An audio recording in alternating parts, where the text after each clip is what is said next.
What's up, Dub Nation? Oh man, how you doing? We got BP's dad. BP's dad is going to join us. Of course, we want to warm up the place for him a little bit.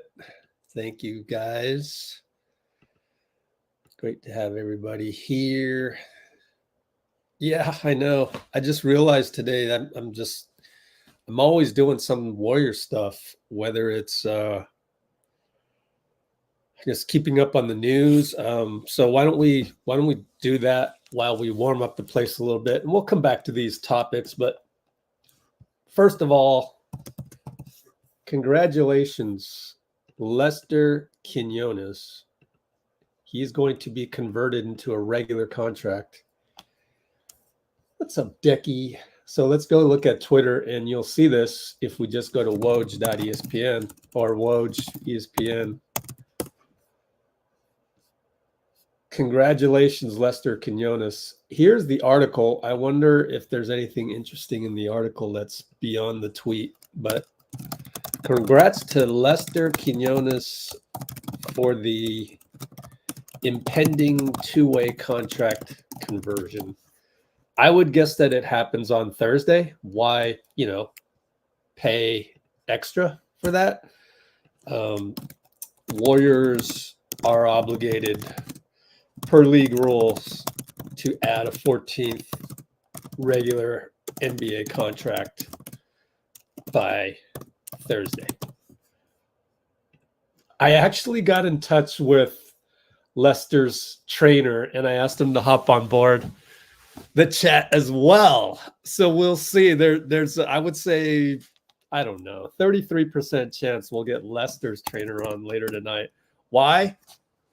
Because, well, to talk about Lester, but also why is it 33%? Because he's on a plane right now coming to the Bay. It's crazy. He actually texted me from the Bay or messaged me from the Bay. So 33% chance Les's trainer hops on the live later, which is nuts. Wouldn't that be great if he were able to hop on? We would have not only BP's trainer, not only BP's dad, but also Lester Quinones' trainer as well. What other things are we talking about? Probably not a good idea to show that video. Great. Can you imagine? Can you imagine? I don't think, knock on wood, I don't think ESPN videos are monitored that closely, though. So we might be all right. Kind of lucked out there. I wasn't even looking. Just talks about Quinones. So basically nothing more interesting than the tweet itself, but here you go. Mike Miller. Wow. Mike Miller and Derek Malloy are the agents. I did not know that. I mean, I knew that at one point or another. I just forgot. Derek Malloy of Lift Sports Management.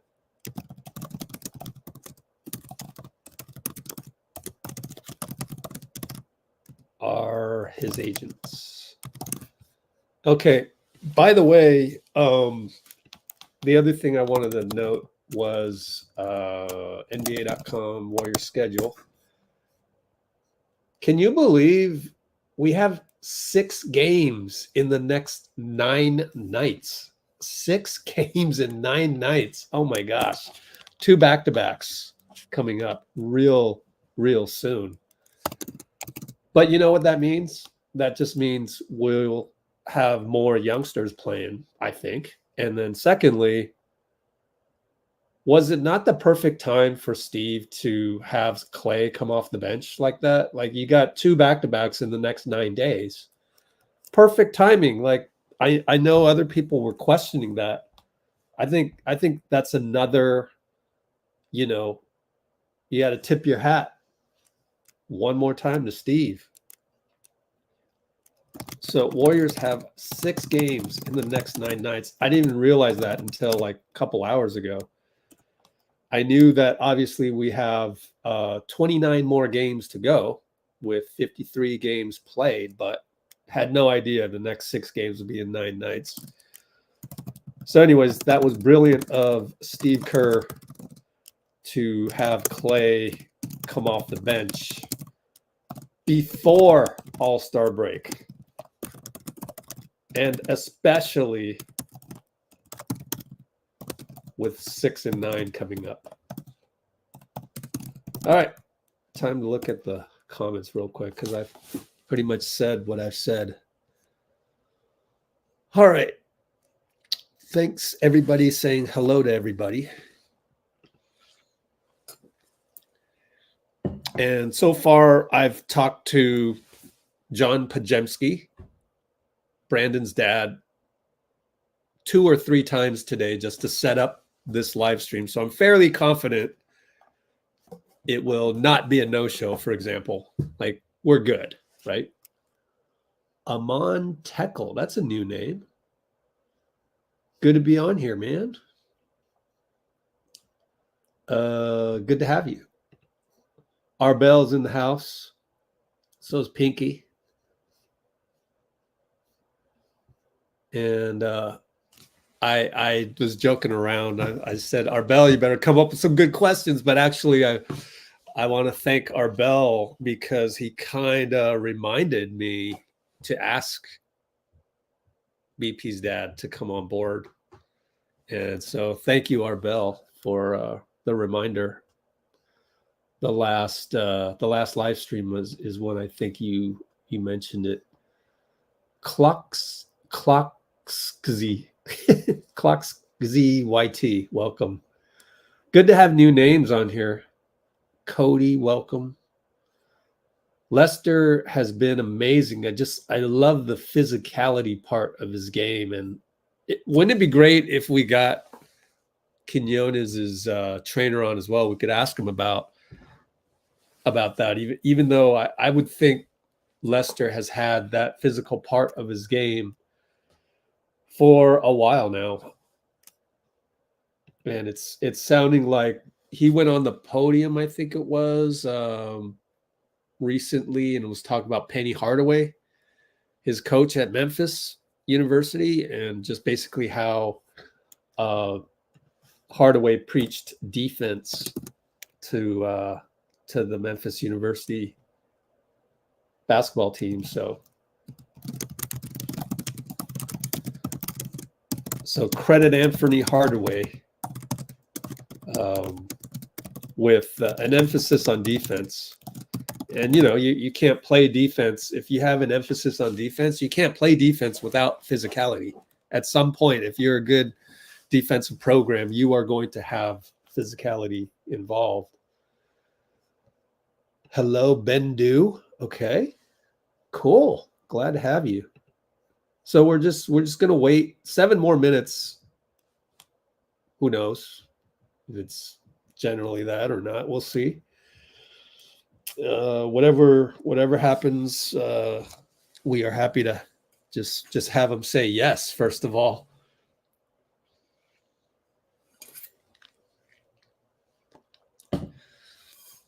Okay. Oh, not your first time? All right, cool. My bad. Oh, you're right. Actually, Amon actually does ring a bell. Moses Moody. A Moody shout out. Oh, and of course today, need to mention, and this will be a great, easy way to segue at any point in the Podziemski's dad interview that I will give, or talk, whatever you want to call this. But Anthony Slater had a hell of a post, hell of an article here. I do not have a subscription to this. However, I was able to access it. And so you'd have to, I don't know what to do with this. I wish we could just keep that on. Let's go back here. Boom. So there's an article, and I mean, articles like this is why you would subscribe to The Athletic. So I would highly recommend that you go and do that. And I believe there are deals out there to be found for the Athletic. But yeah, I need to mention that. That was an incredible article. A lot of anecdotes. We'll go into that. Like, you know, Brandon, you know, yelling at Draymond in a scrimmage. I kid you not, which is not surprising for those of you who, you know, have followed the Warriors every day this season. So Slater's awesome article is there. I'll put it in the is there. Brandon's dad's here. Hold on, guys. Slater's awesome article. Paste. Okay.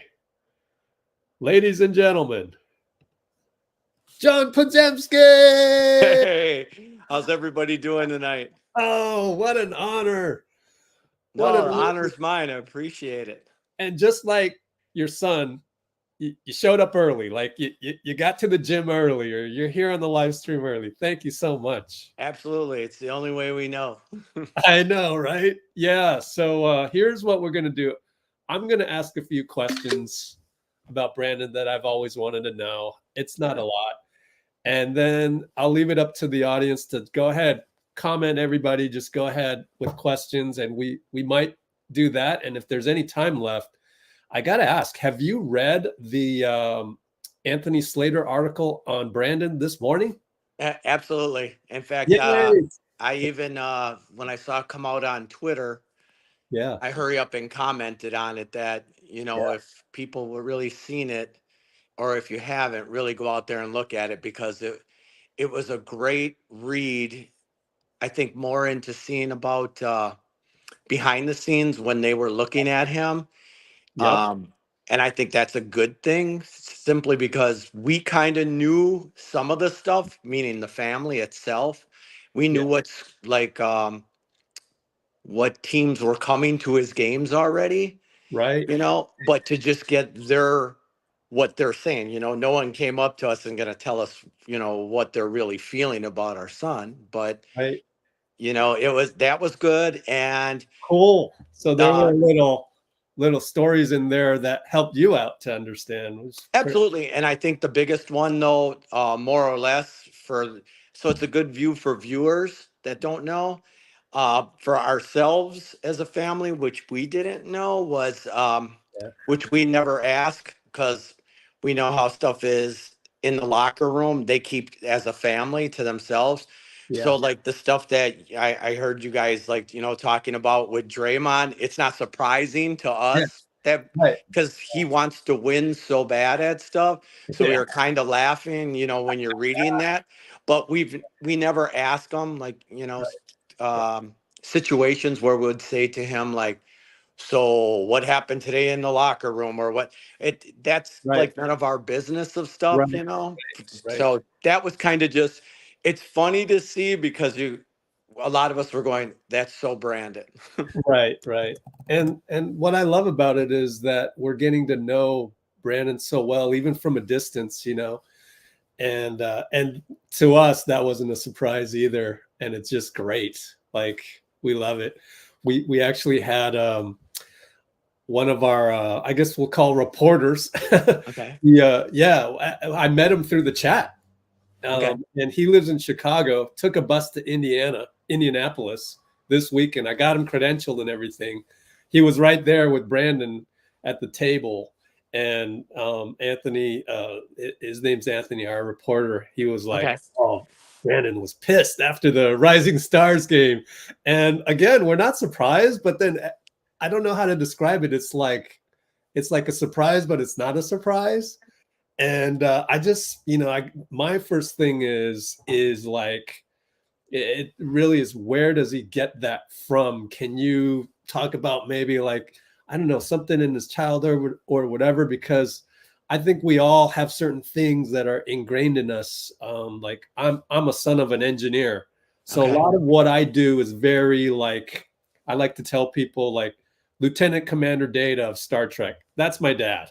Like, everything's precise and everything has to be a 0 or 1 and conclude with logic and sometimes to a fault. But I just think that a lot of people go through their livelihood and their upbringing and become a certain way that becomes like ingrained in them. So I wanted to know like the basis of Brandon's way of being pissed after a Rising Stars game, of being pissed that Draymond lost the scrimmage game on a turnover, that kind of thing. Where does that come from, John? I'm glad you asked that, Rich, because it's funny because everybody laughs at it, but people that know our family, we're very competitive. In fact, even Anthony Slater mentioned it a little bit. Yeah. I don't think they know the extreme of how much our family's competitive. And so even from a little kid on there, I never let him win at anything. And I mean, it's still to this day. That's why he has that drive in him. Because I always told him, you know, when he would lose, and when people say, "Well, okay, so he was a little kid. How old's little?" We didn't let him win even all the way starting when he started playing games where he could understand at 4. I never let him win. Nothing. And people kind of ask, well, like I know some people had asked even I can't answer everybody's tweet that people put out there, you know, like they were saying, what kind of games? It didn't matter. I mean, if it was, we were teaching them checkers, if it was go fish, you know, we never let them win at anything. And it just kept evolving into even to this day. In fact, people were asking from the San Francisco Chronicle on there. Shout out to them. They've been really great as well as every other social media outlet like yourself, which I thank as well. We have every year, it's for Father's Day. It's me, Brandon, my brother, and his grandpa. And every Father's Day, we have a tournament for miniature golf. And the miniature golf, what ends up happening is we play 18 holes.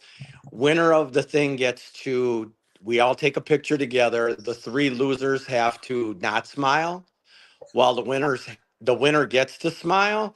And you take this picture because we always razz each other throughout the year, and it's used for good, you know, like, oh, you want to talk crap about something, who won this, you know, so you get that. And then as well as the loser, the person who lost by the most has to buy everybody ice cream that day too. So awesome. so yeah, it's not uncommon for anything. And today when people talk about him, it's constantly, we do a lot of competitiveness on anything. And so for him to lose, he just wants to play again. Trust me, I'm sure in that huddle, I'd like to know what kind of went on in that huddle on there. Yeah. I think I grew up in a competitive household as well. I don't think my dad let me win all that much either. And so I think that's good. It is, because it's, if you think about it, Rich, it's reality. I mean, if you know, you go out in the real world and me and you are doing a job, right? And they have to have layoffs. It's not the same way of saying everybody doesn't get a trophy. Well, everybody doesn't get to keep their job. It's the person who hustles, who does the work, who puts in the time, that's there early. That's who they're keeping. That's so what people say is more so competitive, and you're teaching them like at a win cost, you know, you got to keep win. No, that's how the reality of life is. And so that's why we've always frowned on, you know, I get it. Society changes and everybody, you know, they don't want any losers, or we don't want to keep score of something. You know, I don't apologize for that, because in the real world, that's what, you know, gives you that competitive edge, willing to keep trying when, you know, someone pushes you down. You know, you play with that. As you know, in sports, it's just called a chip on your shoulder, you know, and he has that, believe me. But here's my thing is, I know for me, if I lost, I would get like so mad. So have you ever had any like blowups that now you can kind of laugh at? Oh, absolutely. I can even tell you one exactly, that when it first started, a big one was we played this washer toss we would do up north while we're camping. And while we were camping on there, it would always be us four going camping. And my dad Grandpa would always let Brandon win. So we had it like drawn up like a bracket. My brother would try to beat me and he wouldn't. And then it would be me and him in the finals. Now, mind you, this is at 5 years old.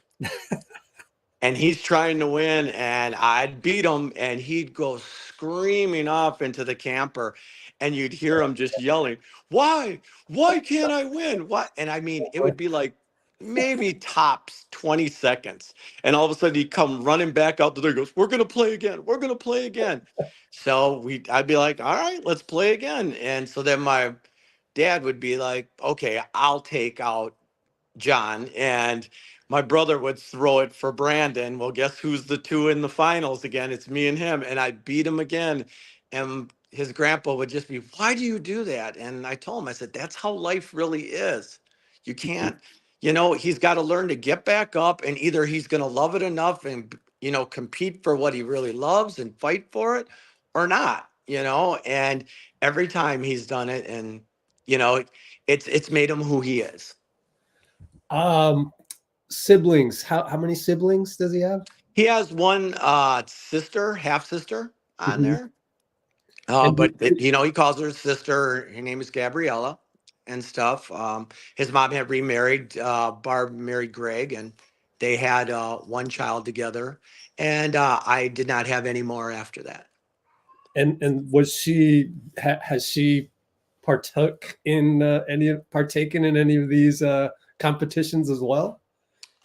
It wouldn't be the more of the sports parts of it, but games, absolutely. Oh, I think cool. her stuff that she would go against them would be like Uno, right.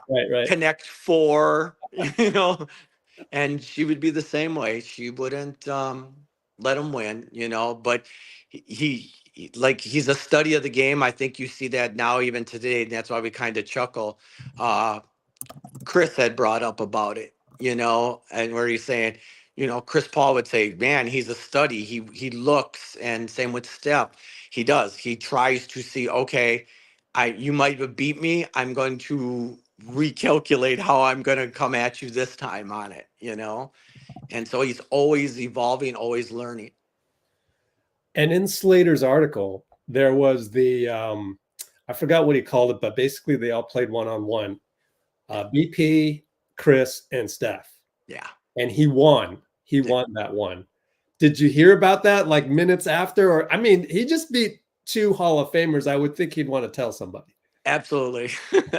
Yeah, he had told us on there. He had called me, and then he also called his mother and stuff like that. And I believe even he called his grandpa on there, and it came out more nonchalant, like he's just like, because usually the one thing that we always ask, and it's the number one thing anytime that we talk to him, text him, but anytime that we get to, the time to talk to him is, "Are you still having fun?" That's the first question we ask him. And so on that day, he called. I said, "Hey, what's up, bud?" I said, "You having fun?" He's like, "Oh yeah, I did. In fact, I played," and he goes on to tell you, and I'm like, "No." Yeah. And he's like, "Yeah, Dad, I beat him," and I was just like, "Okay." And I think even I think it was also in before preseason on there too. They had set up three teams: the gold team, the blue team, and I think the red team. And Coach Kerr had made mention that they had the red team was winning, and that was Brandon's team. Like they were beating all of the teams that they set up, which was basically the starting team and the backup team. And he was running the other team, and yeah. Everyone left over after that right? Like, probably some G League guys. Yeah, exactly. Yeah, he did. I know he had, well, it was him and Trayce for sure. And then I think it was definitely Lester and a couple other guys that were there from the G League that were on it. Did you hear that Lester is going to? Yeah, in fact, we just heard about that today, that it came out like, what, about a half hour ago?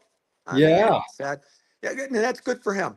He's a great young man. Got to meet him as well through summer league. Great hard worker. You know, he understands, you know, the warrior way on there. And he works hard. He's not, you know, I kind of figured it was going to be him. I didn't, you know, some people I know always were predicting that they're going to go, you know, look for a big or they were going to do something. And I guess I just kind of had the feel that it was going to be happening. You know, I don't have no insight to it or anything. Like I said, I don't ask my son about that part, you know, because deep down, when you look at the way basketball it's being played and the way that things happen, I'm more of a baseball person.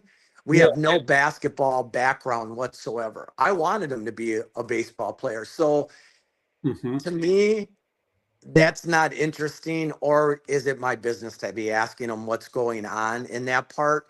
But I had just always thought when Guy Santos had gotten that full one, I was the first one to ask, well, why didn't Lester, you know, as well? But I'm very happy for him. I mean, it's well deserved. I mean, he works hard. Last year, you know, being the top G leaguer on there, I mean, you know, it's a good thing, you know, for the team itself, because we still, you know, have a second half of this season here and playoffs, and you want to give guys rests. And I think that, you know, he brings something to the team. And I just noticed literally before we got on, the team has 6 games in the next 9 nights. Yeah. So those young legs are going to come in handy. Absolutely. Absolutely. I mean, you're 100% correct. I was more worried, to be quite honest. I was worried about him and Steph just doing this thing right before All-Star break. Right. With them playing and then flying, you know. I believe it was after that night, they flew out. That night it was him, Steph, I believe it's Saxton and Keontae George. Those four all flew out right away that night to get there for press and media for the next day. And then to say, okay, you're barely getting any sleep then, and then you're going to do press, and then you get kind of hyped up, you know, and wanting, then it's practice, you know. I was like, geez, you know.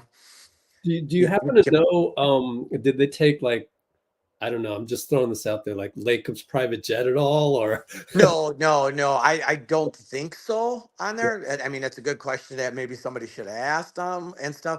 I don't think so.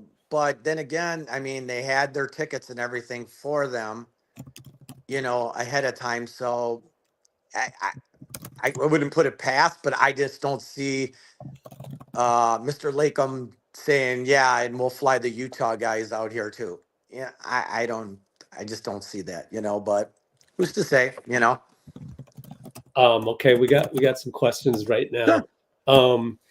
So Nicole is one of our most loyal followers, and she actually has a great question, which is, you know how Brandon's always, even in Slater's article, he's always following Steph and taking mental notes. Right. Have you seen anything that's Steph like, or that you can pinpoint that's an influence from Steph?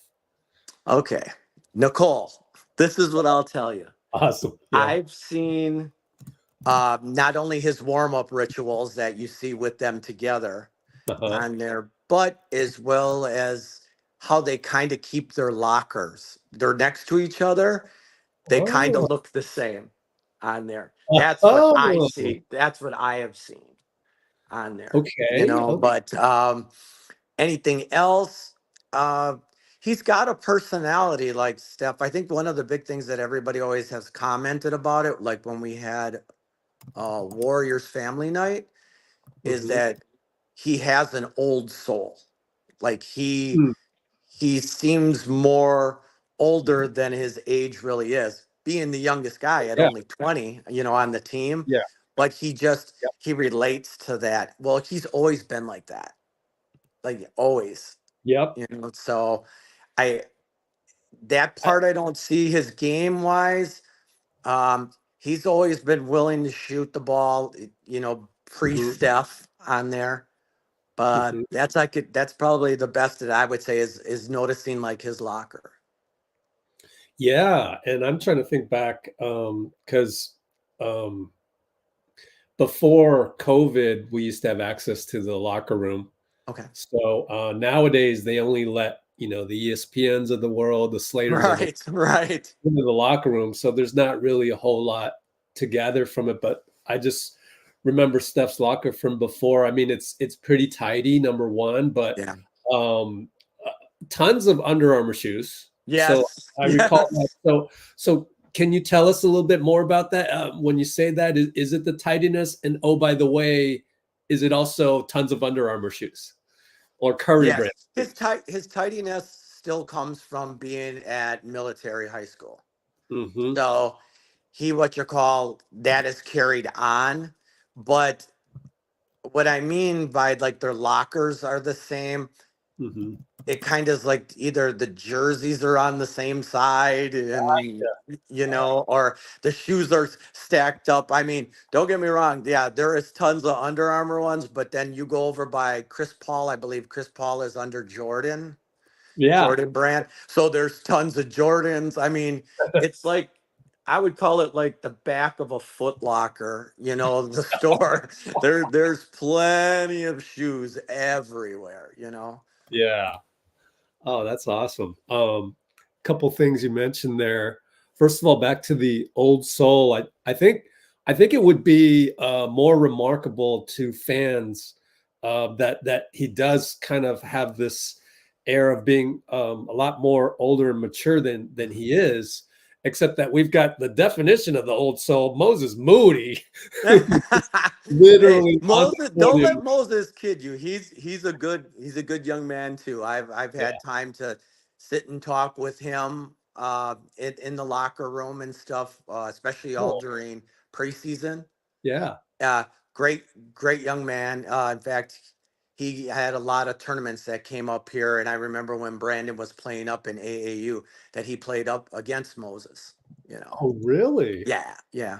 Oh, wow. I mean, he had the squad. So AAU. Well, I know his high school squad is like epic. Moses Moody's high school squad is like really, literally dubbed the best high school team ever because him and who else did it have? well, someone in the comments will know, but Cade Cunningham was on there. Okay. Yeah. Do you remember anything about that game? Any matchup? No, and it was funny because this was before. You got to remember, he was already playing at that time. Once we let him officially start playing basketball over baseball, he was on. I got him on an AAU team that would let him play up because I knew that if we were going to pivot so far from, because what a lot of people don't realize is when he was playing baseball, he did play basketball, but nothing organized as far as like competitive tournament. It was for his elementary school. It was for his middle school. So it wasn't, because AAUs played in the summer. Well, that's when travel baseball is out. So everybody that would ask us would be like, no, he's a baseball kid, but they said, well, he's really good at basketball. The only reason why he was doing basketball at the time, to tell you quite honestly, Rich, was it's to use other muscles during your off season, and that was it. But, when he told us, this was his love, this is what he wanted to do. All right. The first thing I did was make him play up. And I think a lot of people, I mean, he was playing up as far as 2 years, up on the teams. And so a lot of coaches would already see him. And here, as a parent who's trying to get him really just to school, looking for getting a college scholarship, I would ask some of the coaches that would come to these NY to LA tournaments that they had. I'd be like, what do you think of that kid? And he's like, he's okay.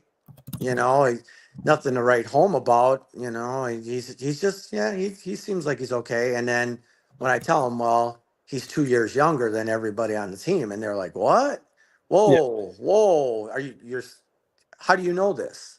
I'm his dad, And I just, would want your feedback. Like, what do you think? And well, yeah, then he's got a lot of stuff he's learning quickly. And wow, so that kind of started putting him on the radar. And then as we went along, you end up, the shoe circuit teams then wanted him, the EYBL for Nike, the Gauntlet, which I think, don't quote me, is that Under Armour's Gauntlet or is that Adidas was Gauntlet? Yeah, I'm not too familiar with But we had all three of them that wanted him to come play. Good. And then we chose Team Phenom, which is Antonio Curro's team, which is also Tyler Herro was in their Team Herro. He was sponsoring it for EYBL. And of course, COVID would come. And what people don't realize is we had one of the best teams. I kid you not, Rich, for you and for all of yours. If they would have had the Peach Jam that year, because that was canceled, we had on that team that would have went that year, you would have had Brandon, my son. You had Patrick Baldwin Jr. You would have had Tyrese Hunter, who's in Texas right now, playing for Texas, which is probably going to test the draft again this year. You had Kobe Johnson, which is Jalen Johnson's brother, who plays for the Hawks on there, who's at USC right now. Those were like your 4 starters of your 5.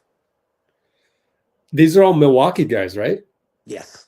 Wow. Okay. Yeah. It's definitely, like, people don't understand. It's a hotbed here, and yeah. I think even in the article, Looney said it best on there, that you have a lot of not just guards, but guys who come out of here, because I think Wisconsin ballers are either looked down like they ain't good enough because you have Chicago right there, where a lot of great Chicago ballers come out of.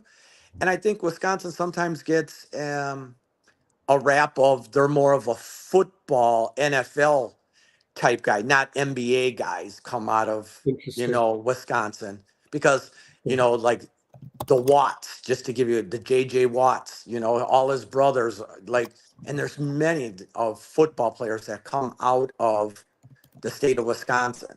And so I don't know if that's the correlation. Again, I'm not, sound in basketball to say, but you do see that everybody that comes out of Milwaukee, all play with a chip. I mean, people forget, let's just look at some of these guys that we're talking about now that are out of Wisconsin that maybe your viewers don't know, that all play with a chip, that are names that are talked about. You guys say my son, okay, for the Warriors.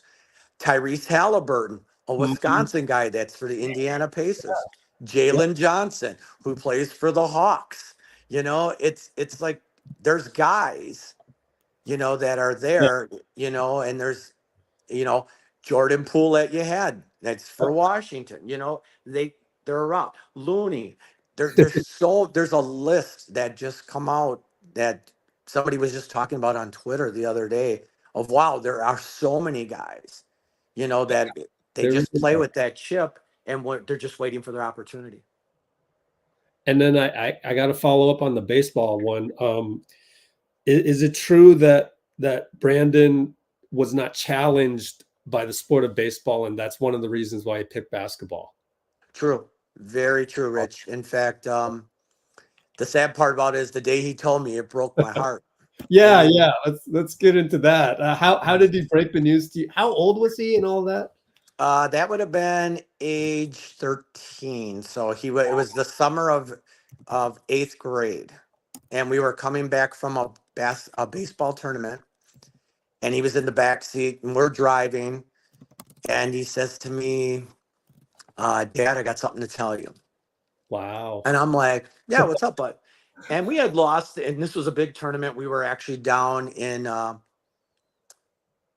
believe it was Vanderbilt to be exact, that we were there. And we didn't make the finals to play actually in the Vanderbilt Stadium.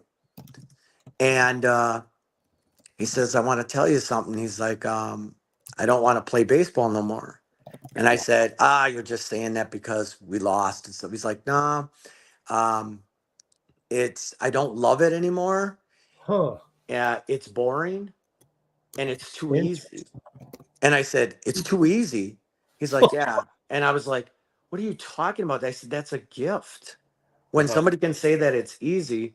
And he went on to like explain things to me to make it challenging on there, Rich. He had told me like he really never wanted to always start.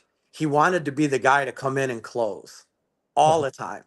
And sometimes he would come in and they'd say, all right, we're going to have him close. And there'd be nobody on base. And then all of a sudden there would be like a guy or two on base. And then he would get everybody out and he'd say, Dad, you know, those times people would be on base. And I said, yeah. He goes, I deliberately did that. And I'm like, what are you talking about? And he's just like, he said, just to challenge myself, like that I could do it because it's so boring to just, he's a very good pitcher. And as you guys, you know, Dub Nation sees is crazy. He's good at, like, you see his passes, how they're pinpoint, you know, like even like how that pass, you know, that some people quote unquote say Steph, that pass where he put that in between, when you actually look at it at eye level and not on a 45-degree angle from a helicopter view down, and they go, that was a crappy pass. But when you see it actually from behind Steph and he leads Steph to where it's got to be, and that's where he was going. Yet he told you, he didn't ask the ref, do I only have till the center line or can I shoot it further? So here I'm going to thread it. That's how he was in baseball. He's got such an accuracy with that. And you mentioned to me when BP hit the full court heave, that was more the promo for Chase Center and the Warriors. Yeah. And you said, run that clip back and listen to the ball leaving the hand because it's very baseball like. He's got the velocity on it. And boom, and then just his ability to hit some deep shots like that, some crazy deep shots, is very Steph like as well.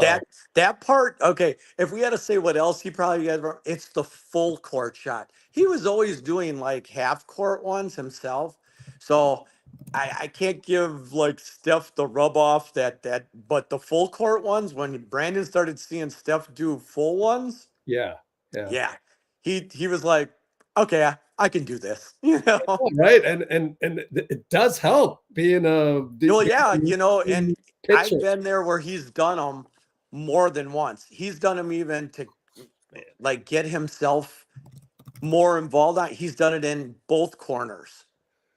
He's went from one corner and did it, and then he did it the other one, and 12 tries. Wow! When I was just there last time, he told me that he can do them. He can do it from both corners, and I'm like, and this was in the Chase Center because of course he has access to it. So instead of like being downstairs, he'd come up there and he says, I can do them from both corners, Dad. And he was there. I was there. His good friend was there and his trainer was there. And yeah, he did it. We're going to have Dustin on right after you, by the way. So, great. We'll check your sources. No, I'm just kidding.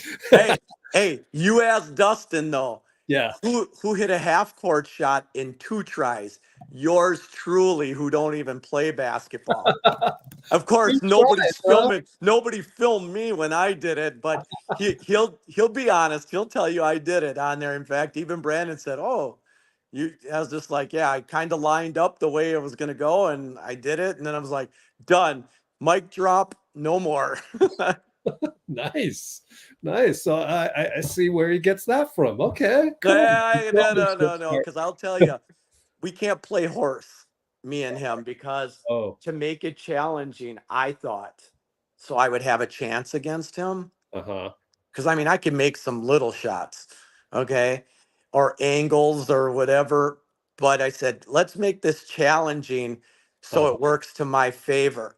So every time you get a letter, you have to do 20 push-ups Uh-huh. on top of the letter. So you kind of are going to get fatigued. Well, guess what? That backfired on me. And then I was to the point where I was like, okay, let me do 5 push-ups to your 20 and see if it would help. That didn't help. He'd still beat me. How about if you did no push-ups? He'd still beat me. Yeah, I could Well, I I mean, can get him, like, I think the most I've ever gotten him up to is HOR. Yeah, that's about it on there. And I thought I was like I had him on the ropes, and then he would come back. he'd get me, he Does- does that, that famous one that everybody always talks about, how he went to that far right side and he hits it off the backboard, that where he bounces it off the backboard and it goes in. Oh, The yeah. one that he was Well, known for in you do that on purpose? when he played against the Wolves, the Minnesota Timberwolves. Uh-huh. When he hit that one in that far right corner and it ricocheted off of the backboard and went in. Oh, right. He's done that to me. That one wasn't, to me, that wasn't surprising. That he said he didn't try to do it off the backboard, and I was just like, "You didn't?" He goes, "No, I was trying to do that all net." But Yeah. he's done that one to me a lot of times. He can even get further behind the backboard and shoot Yeah. that shot. And I'm like, why do you even learn that? You're out of bounds, you know. So Yeah. Well, that's what we do in basketball. I used to do those in football okay, as well. okay. Real quick. Sure. So he was a relief pitcher. How fast was his fastball, or what kind of pitcher was he? Okay, what he was is for lefties aren't notorious for going super fast. What they've got is a different arm angle, and they're better at locating. Okay. Righties seem to have, I don't know if it's something more faster in their pitch. He was, at the time when he was pitching, he was only doing, I believe it's called PBR, Prep Baseball Report. I think his highest was 72 or 74. The thing was, he had great location, a great changeup. He never, as in Mm, baseball, they call it tipping your pitches. I don't know if you guys know, like, that's like if you're going to shoot a fastball, yeah. your glove that you have is close together because you don't care where you grab the ball on the seams or off Okay. the seams. Wow. But if you're going to do a changeup or um, a curve, you open your glove up wider, so you can turn your other hand in there to turn the ball to Uh-huh. find the seams. And they start catching onto that, and they call it tipping their pitches. So Oh, you want to keep your glove as wide open on a fastball mm-hmm. and grab it, as well as when you do it and you try to repeat making it look the same, but it Mm-hmm. comes out of different. And he had great location on his fastball of just painting the corners. He could do all Mm. around on the inside, outside. And he had a nice changeup that you would just drop out, and his curve was crazy. He had a curve that curved in. For a lefty, it would be curving towards a lefty batter, but Wow. he also had a way of grabbing it and could get it to curve outwards towards a righty batter.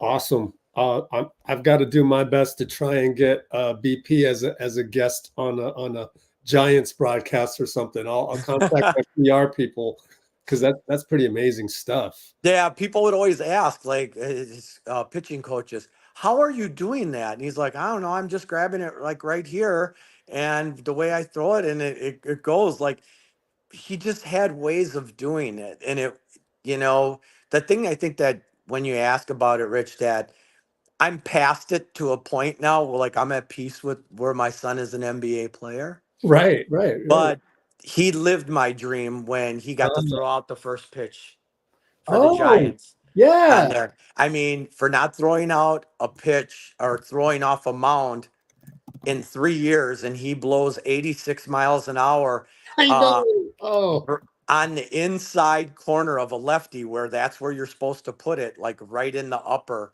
part of the box. It was awesome. it made my day. He gave me the jersey, he gave me Oh, the ball, oh, and everybody said, well, now when he comes home for the Brewers, because he didn't even give it really. He shot more arm than stride with the whole body in it. What? So he could have probably easily got up to 91.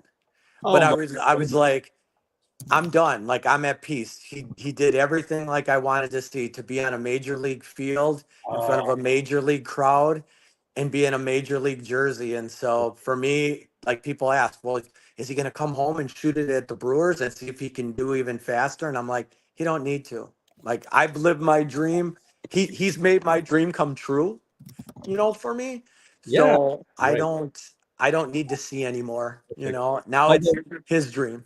He'll get another pitch. I'm sure eventually, because Looney threw out the first pitch for the Brewers. So if I heard do that, then BP will do that at some point. Probably right. What I love about Milwaukee is you guys really support each other in every way, shape, and form. It's awesome. Yeah, well, I see that also in really in a higher level with all the Warrior fans. Like, yeah, we Milwaukee fans, they stick together. Like, they support everybody that makes it somewhere, especially like when they come home when he was just here for the Bucks. Like, anytime somebody comes home to play here, it's always filled with tons of fans and family that come. And it's even seems even more for Warrior fans. Like, it's just been amazing for our family and everybody. All right. So what I want to do now is go through some of these questions, and I've asked them. Let's do rapid fire. Okay. Rapid fire. So try to answer these. I mean, we're so blessed to have you, and that's the thing for me. Like, over the last couple years, I've really learned how to remind myself to have gratitude, and I don't have the words for how awesome it is that you're here with us, telling us all these stories about Brandon. We are very, very grateful for your time. It's so awesome.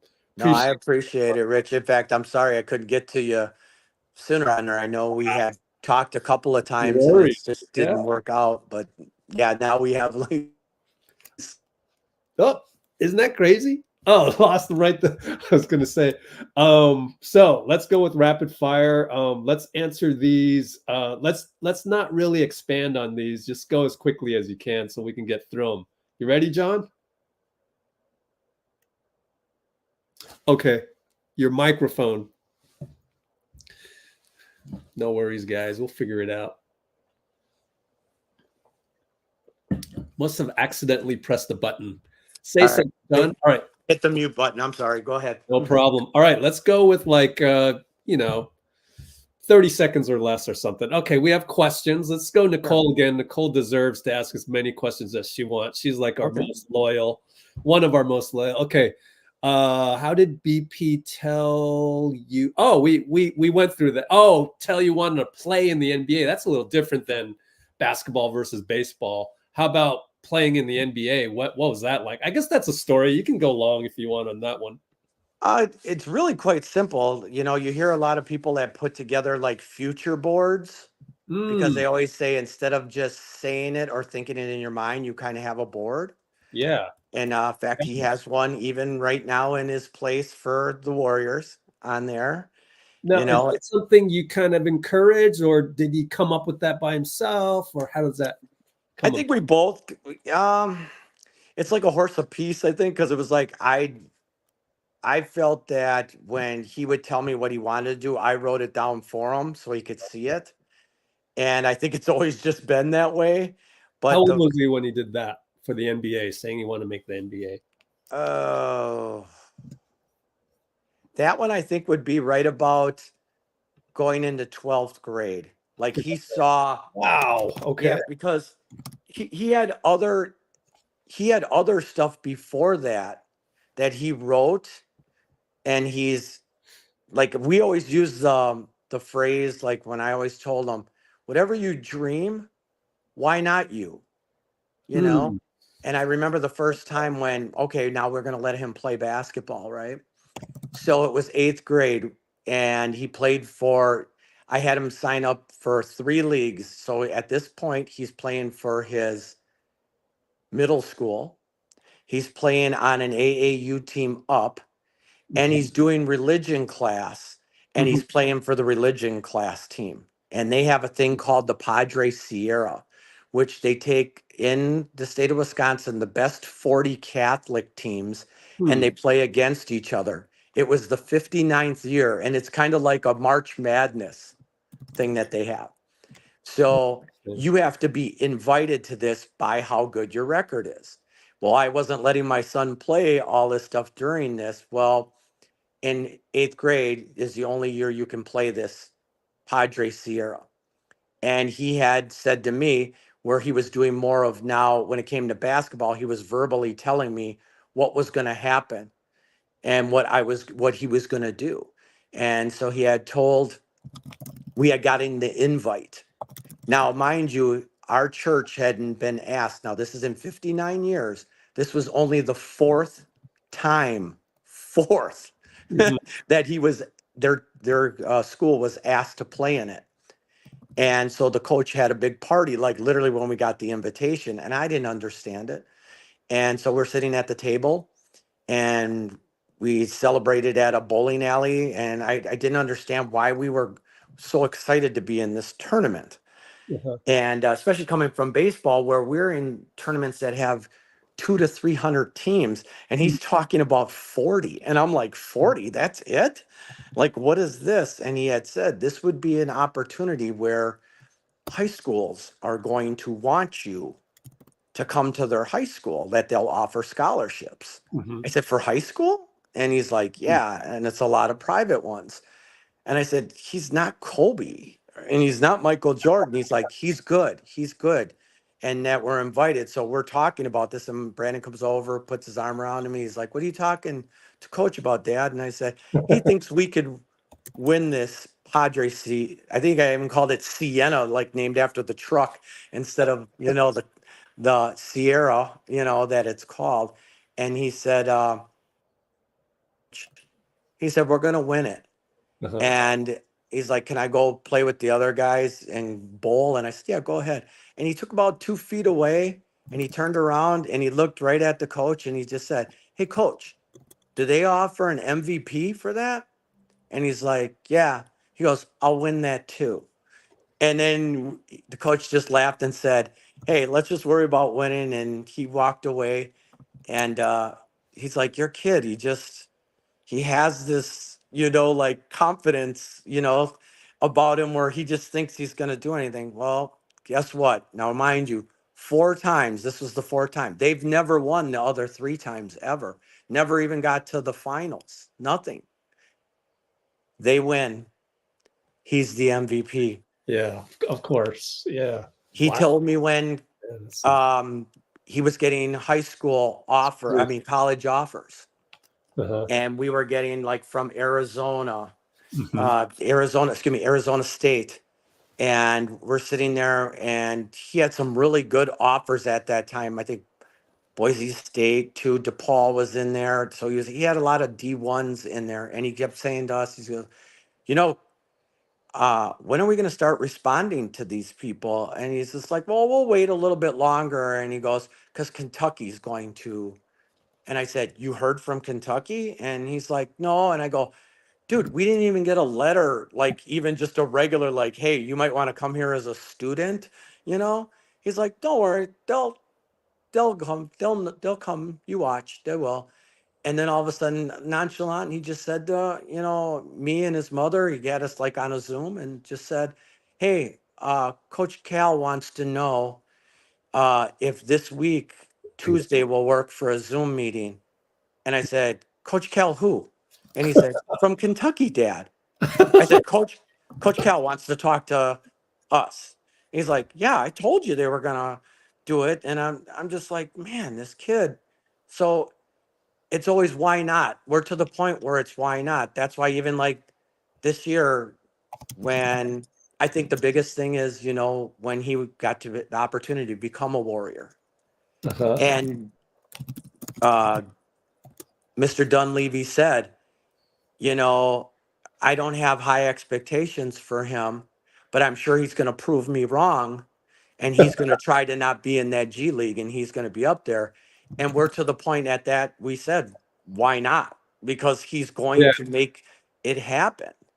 And he did. And, you know, his goal has always been, you know, to start out, I think has always been, he's got it divided for team, and then below it is for himself of what he wants to accomplish. And the first thing was to have a good starting record than last year's, you know, when they went on that 5-1 thing. So he was like, he was putting stuff that he wanted to see happen on the team.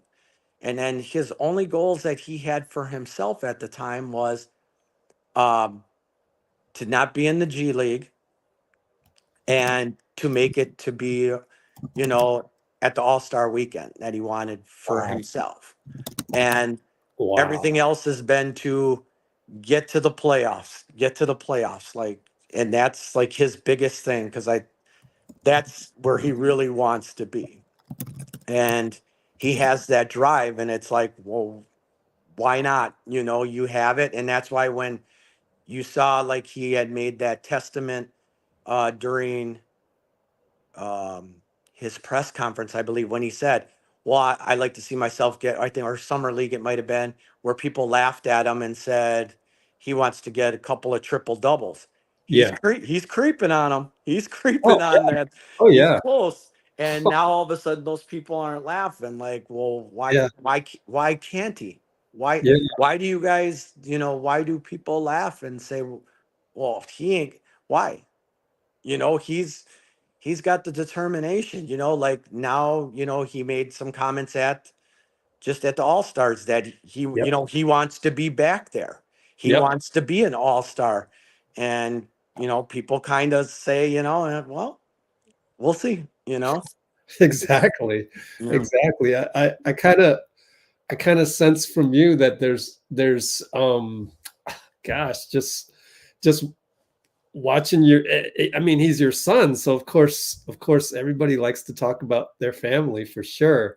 But there's also a little bit of what's the word, awe, maybe. You know what you want to know, Rich? Like, I get asked this question all the time, and I know where you're kind of going, so I'm sorry if I'm cutting you to the chase. But they always say, what do you feel like, or how? And I don't, again, it's that same, we have that same persona off of our family. I knew he was going to be an athlete. What I love, and what just literally almost brings me to tears, is I love watching the highlights, but not him. I love looking at his teammates, his coaches, and especially the fans.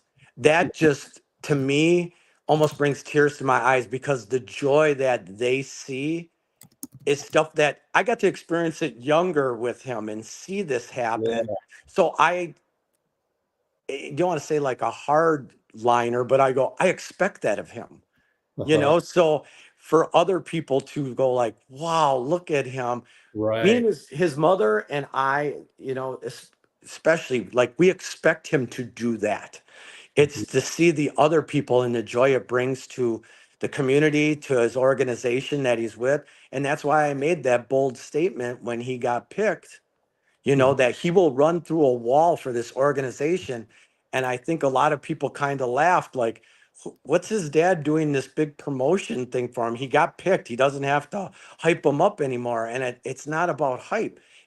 That's what he will do. Like, he truly believes by that motto of Kobe and Michael Jordan, that you play through anything, because people truly, they can't afford tickets. So when they go, to this game, he wants to show you he's there to play, and he's going to play for every minute of that and give everything he's got. You know what that reminded me of when you were talking was actually, and this may not come as a surprise once you hear the name, but Jeremy Lin, because he's from Palo Alto, where I live now. Okay. And I actually met him at a summer pro-am game up in San Francisco. My friend had told me, it's so weird. My friend is in the movie industry. He ended up in the movie industry, and he actually ended up making Jeremy Lin's first documentary that hardly a lot of people know about. But he was the one that told me, hey, there's this Asian kid that won the state championship and all of that. And so I went to Harvard to go watch him play. And it was just like, oh my gosh, this guy's unbelievable. Like he dunked, and I'm sitting there, I'm tweeting out, I'm like one of the only people ever using Twitter. I'm going, I just saw an Asian guy dunk in a Division I college game and all of that. And it was like everything that happened after that, it was kind of like, I'm surprised, but I'm not surprised. Right. Even Linsanity is kind of like, yeah, I mean, I'm surprised. I could not have predicted it, but then I'm not surprised just because you kind of know exactly how they are before. Right. They were always that way. Right. And now that's being done on a bigger stage and more people get to see it. And it's amazing. So, yes. So that's pretty awesome. Let's honor the commenters. And sure. I got a surprise for you. Once he shows up on the screen, you can see him, I think. Are you able to see? Dustin! Oh, boy. That's the whole family on. This is awesome. What's up, John? Hey, what's going on, Dustin? Let me just tell you, that man right there that you got, our family could not be more blessed to have him as part of Brandon's circle. And I don't want to, and I want to give him his flowers, but also I don't want him to be like without us. I don't want to share him with anybody else. I know. Yeah. No, I mean, Dustin is one of the trainers that we had on, and Dustin's always so open and communicative. So we're really blessed for that. Well, we got to let you go, John. You've just been so incredible. How about this? People in the comments, I will DM John stuff that he can answer real quick. Sure. How about that? We'll do that as a follow-up. And can't be I don't even know how to express it. It's just such an honor to have you on. I thank you for having me on there. It was a great time. Sorry we couldn't answer even more questions on there that you had, but you're in good hands with Dustin right now on there. He'll be giving you the lowdown on what's going to happen in this next 30 some games that we got left plus playoffs. Yeah. Thank you so much, John. Mr. Podziemski, everybody. Hey, you guys have a great, blessed evening, and thank you again for this opportunity of having me on. Thank you so much. Take care. Dustin, you have a good one too. Gotcha, John. Bye. Bye. Dustin! Rich, what's going on? Man, that went way beyond expectations with John. Man, he's a vault of stories. For sure. And then we get you right after that. I mean, gosh, this is like the best live stream ever, man. How are you? I'm doing well, and just real quick, while John is still top of mind for everybody watching, he did in fact hit that half-court shot in 2 attempts. So I just need. Awesome. It's funny. I actually popped on real quick in the comment section, and oh, cool. I said, John, make sure you tell everyone about the half-court shot that you hit in Chase Center, and then of course he found a way to slip it in there. So. Yeah, I mean, that's the thing is you can never run the perfect live stream. So if the guest is freaking awesome, forget the comments. Like, I'm not into your comments, sorry. Right, or we'll get to them at some point. Right. So thanks to everyone in the comments that had questions. But like I said, I'm going to go through them and come up with a list and, do the rapid fire through messaging with John. And Dustin, so are you back home? New York? I am. I just actually got back from the gym, which is why I'm running a little bit late. So back in New York. A little bit late. We didn't even know. Like, yeah, thank you so much. And you were in Indianapolis with Brandon. So we got to get just tell us about your 30 hours? How long was it? So it was actually funny. My trip to Indianapolis did not go as planned. So I didn't get to actually experience everything that I would have liked to. I barely caught the game at the end. So I ended up flying out. My trip got diverted to Chicago because of impending weather in oh my in goodness. Indianapolis. By the time I get to Indianapolis, I land at like 9:15 p.m. Try and get an Uber. I end up getting into a Lyft. We're driving there. All the ramps are shut down. We can't get close to where we need to go.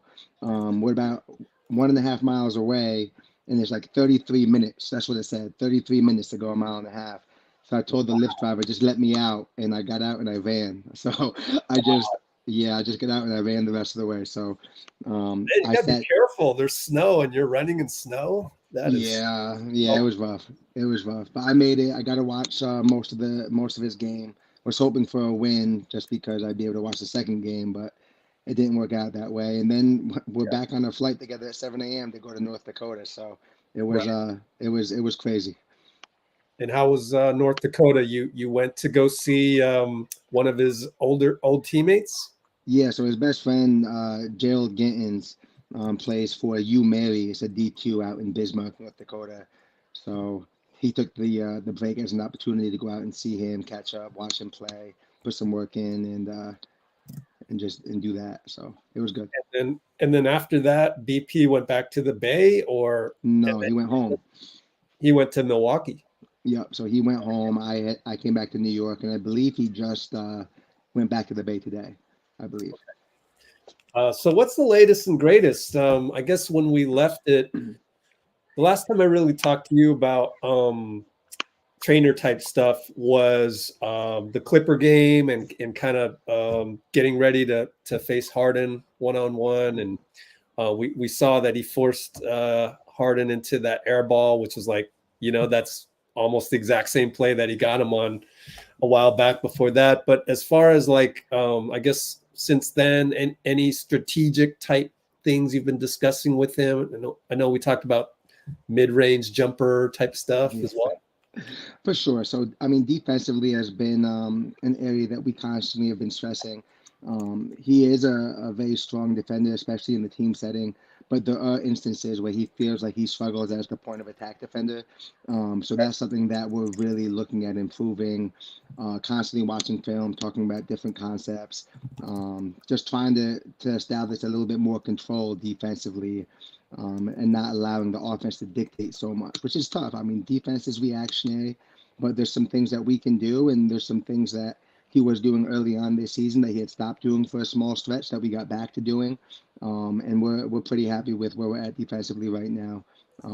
That last stretch of games. So, yeah, one of the things that Steve has said in interviews, I don't want to say podium, I think at least on the radio with his buddy Tom Tober of KMBR, is that with Brandon, he tends to he sees everything, so that's great. But then he'll make a gamble, and Steve is uncomfortable with the fact that you've got two gamblers out there. One, Draymond Green, who obviously gets carte blanche on all of that, and then Brandon is able to see everything before it happens. So, but then Steve's like, I'd rather have that than getting beat backdoor and just not someone that doesn't see it, right?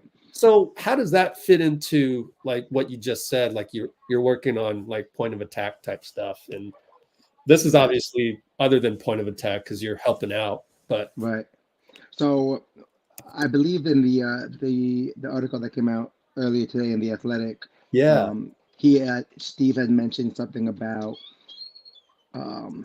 BP over helping. And and some people might look at it as gambling. I'm not sure if Steve actually referred to it as gambling. He might have. Yeah, I couldn't come up with the right word, so that blurred out. My bad. No, that's okay. It can look like that at times for sure. But he said that he is constantly trying to make up for everyone else's mistakes. So not only is he trying to take care of his responsibilities, but he's trying to make up for other people's missed responsibilities at times, which puts him out of position if that extra pass is made. So we've talked a lot about that. We've talked about certain situations, certain areas on the floor based on where the basketball is, based on where you are, that you can't overhelp, that you have to stay home on. We also talked about context. So we talked about the no time, no score, the shot clock. So you'll see that BP gets a little bit more aggressive defensively, especially on help when that shot clock starts to wind down.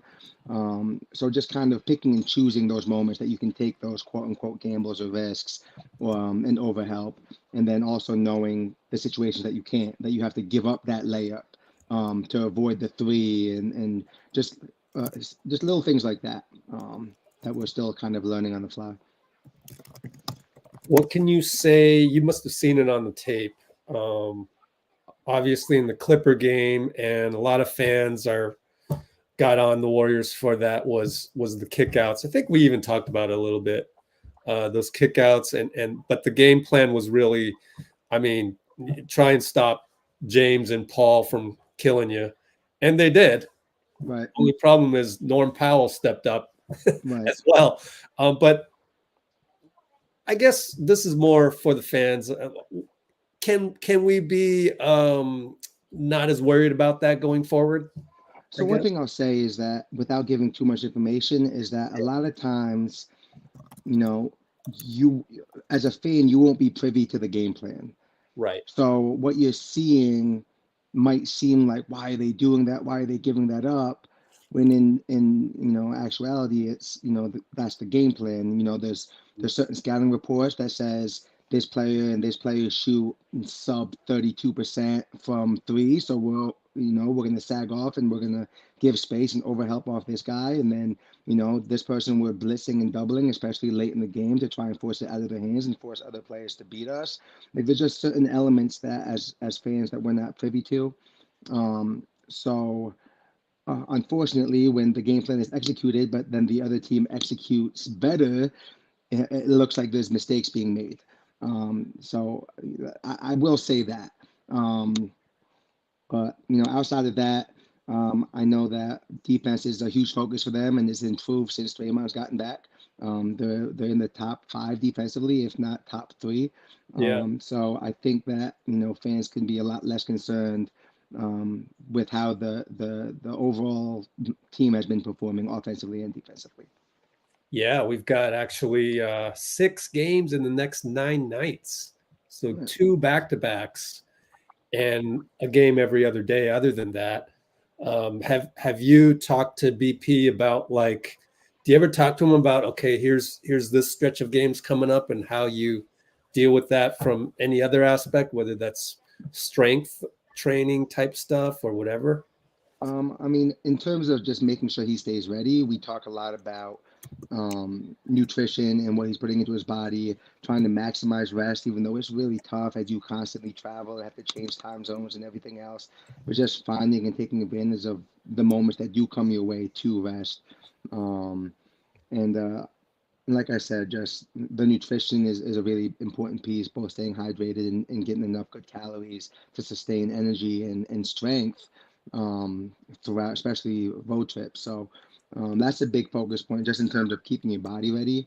But then from a mentality perspective, we've been talking for a little while now, just kind of the mentality of trying to win 2 out of every 3 games.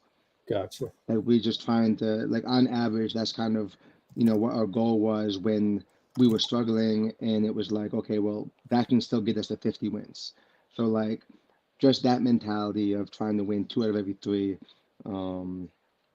was something that we were trying to kind of develop to keep ourselves fresh even after a loss. Also, another question for you in terms of the training. You recently were with, his name is Mike Dunn, is it? The shooting guy? Okay, cool. So how does that work into all of it? And is there anything you can talk about in terms of his shooting? He was recently criticized, but not widespread, of passing up or not shooting mid-range shots. So there's that. I'm just trying to cover all the bases. Not that I have an opinion on any of these.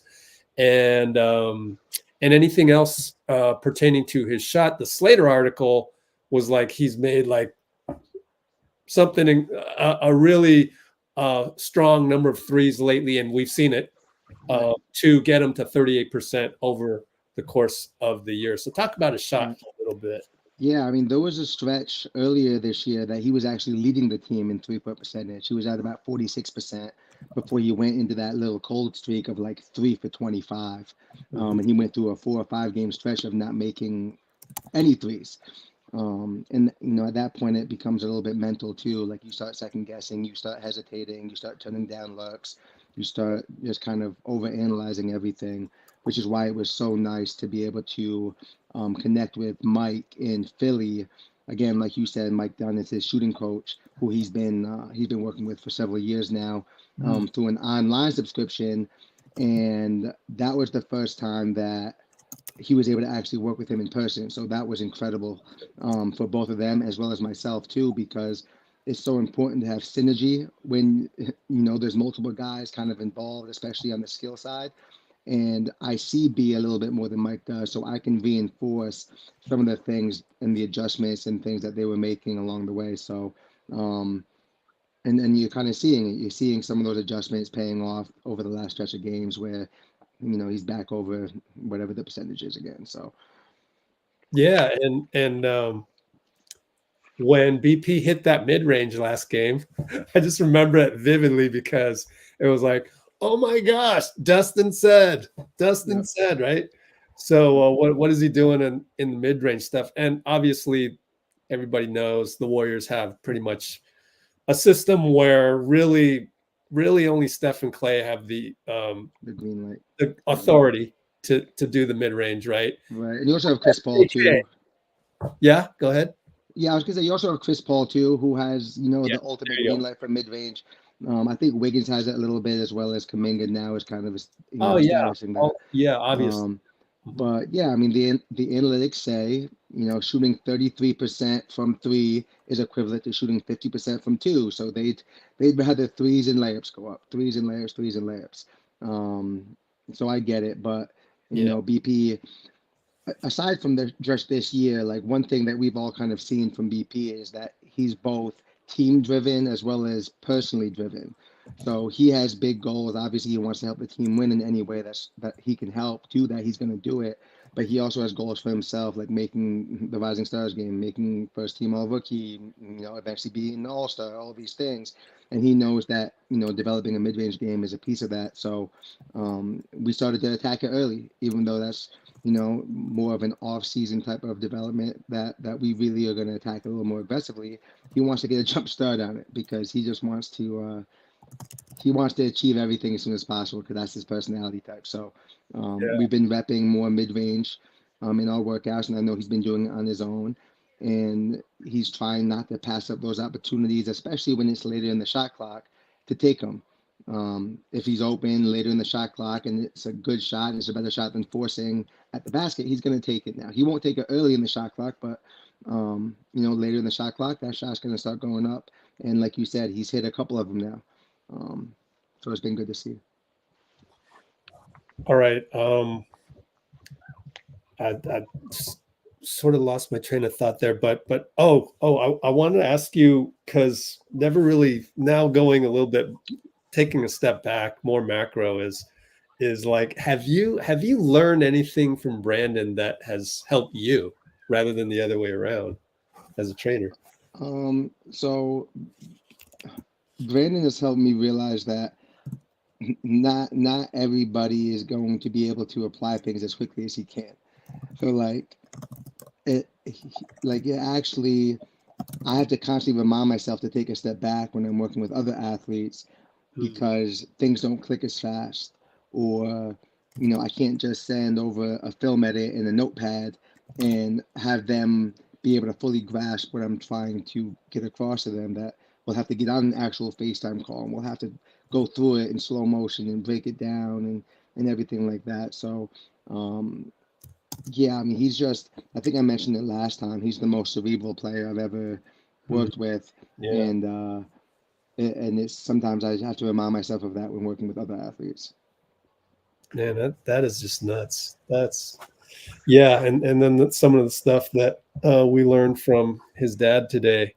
And how often do you talk to his dad? So me and John actually talk more often than you would expect. Almost every single game, me and John are texting.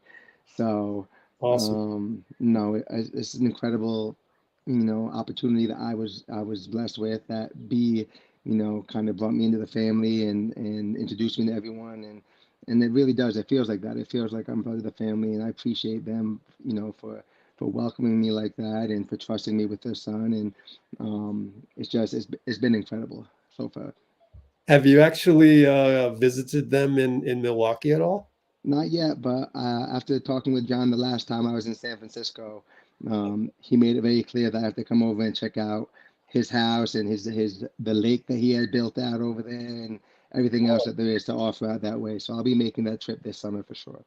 Oh, cool. Yeah. I was going to say probably avoid it during the winter because the East Coast over there, even in New York too. But yeah, what are your next steps in terms of coming here to the Bay again to work with Brandon on a more personal basis? Any plans on that? There's no set plans right now. It's kind of going to be as needed. So up until this point, all the way through All-Star break, I wanted to try and get out there at least once a month, going through different parts of the season where his role was kind of pivoting here and there, just kind of adjusting to that new role each and every time. And now kind of that we're entering, that second half of the season, and he's more or less, I don't want to say solidifying his role, but has a lot more clarity in terms of what's expected of him and, where he has opportunities and where he can, find success in different areas of the game. It's kind of going to be up to him to be like, hey, I need you to come out here. Let's get out here, get some work in, and then, just keep it moving. We'll still touch base almost every day. We'll do film and all that stuff. But in person, I mean, as of right now, definitely when he's out in the East Coast, I know I'll be at the Boston game. But as far as next time I'm out in the Bay, it's going to be kind of his call. Okay. And we have a pretty good question right here. Do you have any a different approach when it comes to coaching lefties? And then while you answer that, I'm going to check on our next guest, but I'll be right back. Okay. So go ahead and see if you can give us some insights on what it's like coaching a lefty. So it's not a different approach in terms of teaching different types of skills, but I do train lefties different than I train righties. So for example, I'm not the type of coach that says everything you do going right, you have to be able to do going left, because it's just inefficient. You have a dominant hand and we want to train to be elite using our dominant hand because it's higher percentage. But the adjustment becomes when 95% of the athletes that I work with are righties, so having to kind of reverse everything in my mind and then on the court during demonstrations to be able to show and teach everything from a left-handed perspective, especially being a righty myself. It was funny because I was actually kind of showing one of my other trainers that work underneath me some of the adjustments that I've been working on with BP.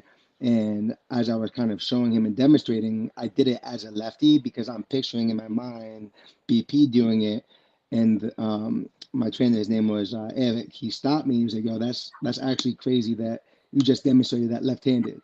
So, just being able to kind of flip and reverse everything that I'm used to teaching 95% of the time to do it for B because he's a lefty has been, the biggest challenge. Thanks, man. That's pretty cool. It's pretty cool. All right. So I don't want to have you on too long. Respect your time and everything. What is your outlook for the rest of the season? We got 29 games left. The record doesn't really reflect, I feel, the potential of the team, obviously. So what can you tell us about that just based on your talks with BP and what you've observed when you watch the Warriors? I just feel like the biggest issue over the first half of the season, outside of personnel consistency, has been not being able to kind of develop an identity. And I feel like we're finally starting to see that. It's kind of starting to come together as a team. They're starting to see who they have, what pieces fit where, and again, now that we're becoming more consistent with the personnel, that identity is forming. So a lot of those close games that we weren't really winning early on in the year, I think that it's going to swing the other way now that we know who we are. We know what we're going to in certain times of the game, certain situations. We know what everyone on the team is capable of. We know where they like to get the ball and what spot. So I see, a big swing in those close games. So ultimately, I see a big swing in the overall record moving forward, and I think we can climb, hopefully out of the playing spot. But I think we're gonna, at least at the very minimum, lock in a playing spot for sure. Yeah, we got one question. I want to honor DV, also very loyal follower, and didn't get a chance to ask a question to John, so let's give them the chance here. Is BP the most unique player you've ever coached? Yes, 100%. Yes, and it's a combination between his ability to just apply something immediately. It has to do with his personality type. I think I heard John kind of allude to the fact that he's an old soul. He's very mature beyond his years. Mm-hmm. So talking to him isn't like talking to just another 20-year-old. I remember my first conversation sitting down with him at Santa Clara on the couch, kind of talking about what his goals and aspirations are. Kind of thinking back on it now, that statement that someone had made about this, what was it, delusional confidence or something like that. It's extremely accurate, because you have a kid that went to Illinois that was DNP the entire time. Yeah. Enters the transfer portal with every intention on being one and done, at the most two and done, after just being DNP'd. So like his confidence is just unmatched. And then you put that, you put the feel with it and the IQ with it, and his willingness to learn, and his willingness also to be a leader at this age and this stage in his career. Like, he's extremely unique. Yes, sir. Real quick, Lester Quinones, there's news out that he will get converted on Thursday, by Thursday, to a regular contract. From your perspective, thoughts on Lester Quinones, and anything else you've seen maybe behind the scenes? Yeah, I mean, Lester's the one guy, and there's a day is 24 hours, so I'm not in the gym all the time, but BP's in the gym a lot. And I will say that Lester is in there just as much as BP is. So as far as his work ethic is concerned, he gets it. And then you add in the fact that he was the most improved player for the G League last year. He had a very strong summer league. He's come in and been, high energy guy, relatively low mistake guy, playing very strong defense, including point of attack defense, and really harassing some of the, the all-star guard matchups that they've had. I think it's well deserved. I think he brings a lot of that same youth and energy and effort that BP brings, along with the work ethic to match. So I'm excited for him for sure. All right, I'm going to have one more question for you, and I think it's right up your alley, and it's my curiosity as well. So specifically with point of attack, how would you coach people to be, or how would you coach, let's put it in the context of how the NBA, Steve is always saying that the fundamentals just aren't as taught as much, obviously in AAU programs, what have you. And it's no longer the era of going to a Division I college and getting coached there for 4 years, where you definitely learn that stuff and you earn minutes that way. Steve has talked about Lute Olson in the past and things like that. And point of attack defense to me is one of those fundamental things. So what would you teach, say, any vanilla NBA draft pick? I like to do the 3 Ds of defense. So it's dictate, disrupt, deter. Again, dictate, disrupt, deter. You want to be able to dictate the direction of the offensive player. You do that with your angle. So we talked about it last time on the stream, just your angle of containment, your line of containment. You want to take away an entire side of the offensive player, like one entire foot. So like if you want to force them left, you want to take away their right foot.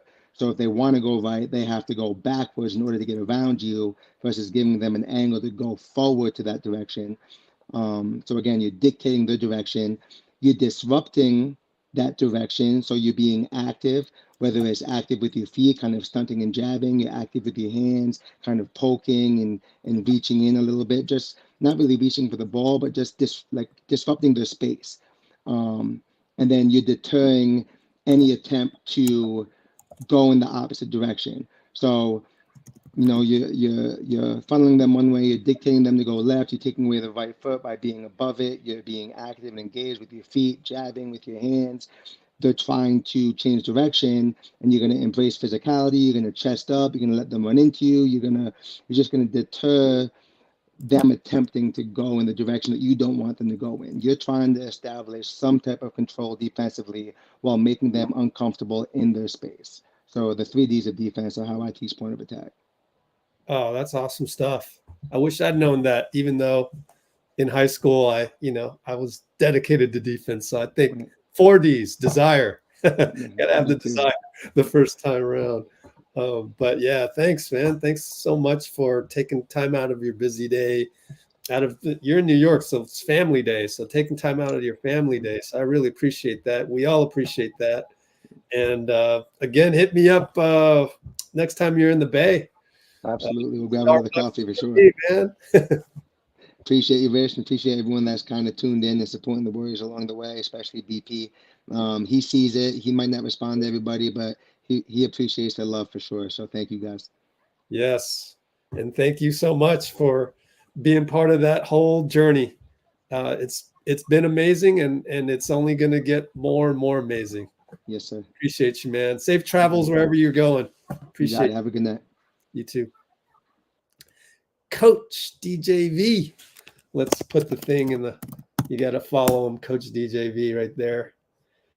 Go follow him on Instagram at a minimum. We could have had him on forever, but when you run live streams, you're always kind of, you don't want to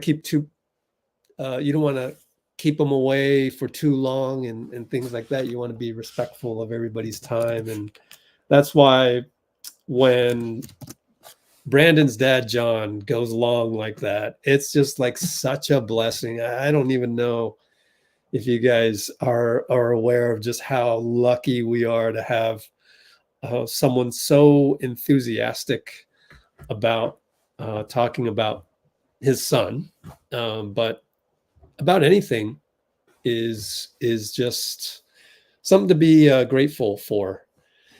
And so it's a friendly reminder that, hey, we've got the best team you could possibly root for out there.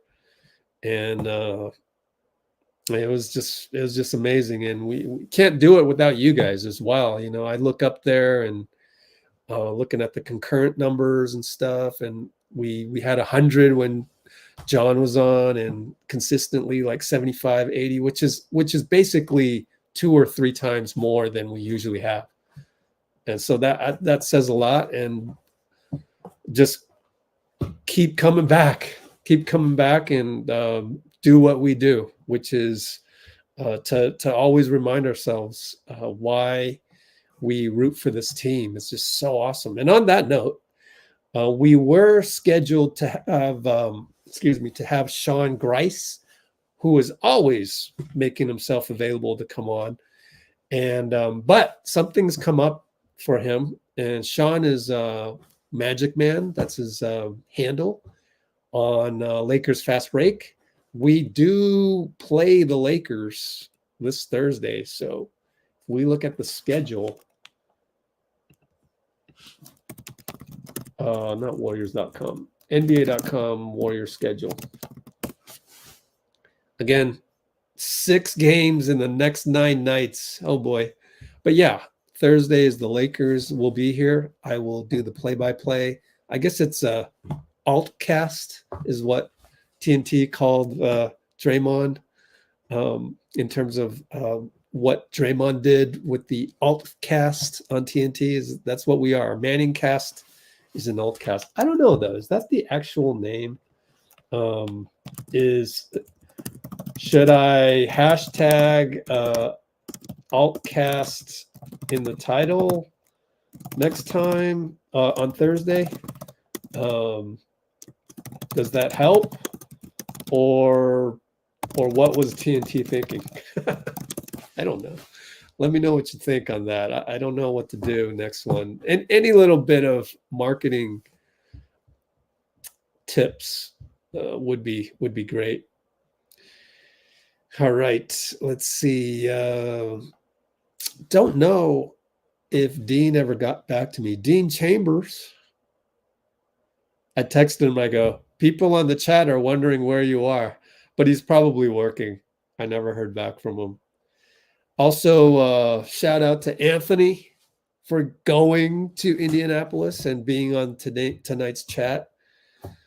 And wow, I'm probably going to wrap this up pretty soon, but yeah, we went more than an hour and a half. And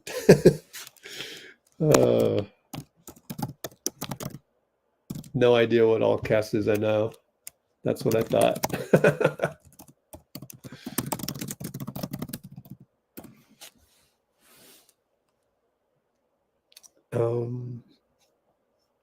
And I want to go up and look at some of the questions that you had. Let's make the list here. Otherwise, I'll forget. So, list of questions for John. Let's take a look. And keep going on. If you have anything you want to talk about, just comment it. Let's look at the likes. How did we do on the likes? I'm always afraid to actually look. It's like looking at your phone bill or your whatever bill.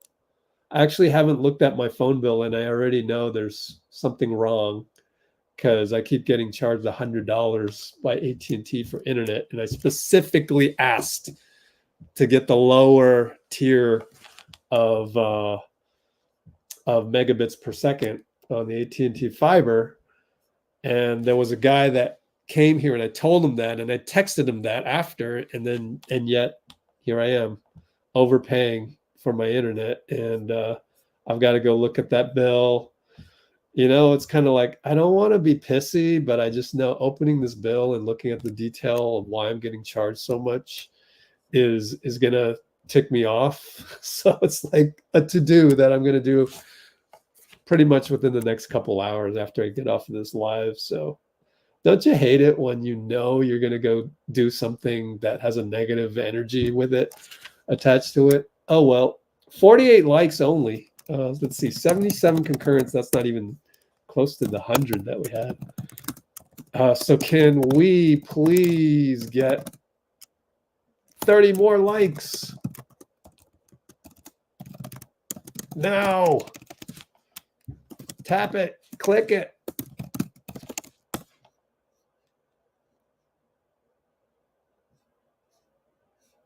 And I've got to scroll down again and highlight that. Thanks for the sympathy, DV. Yeah, I've got to deal with it. Suck it up and deal with it. Let's look at some questions. Good questions, and I'm glad that the questions that were asked or answered were from our mainstays: Nicole, DV, Dina Gone. Just so happened. So good questions, and glad they were able to answer.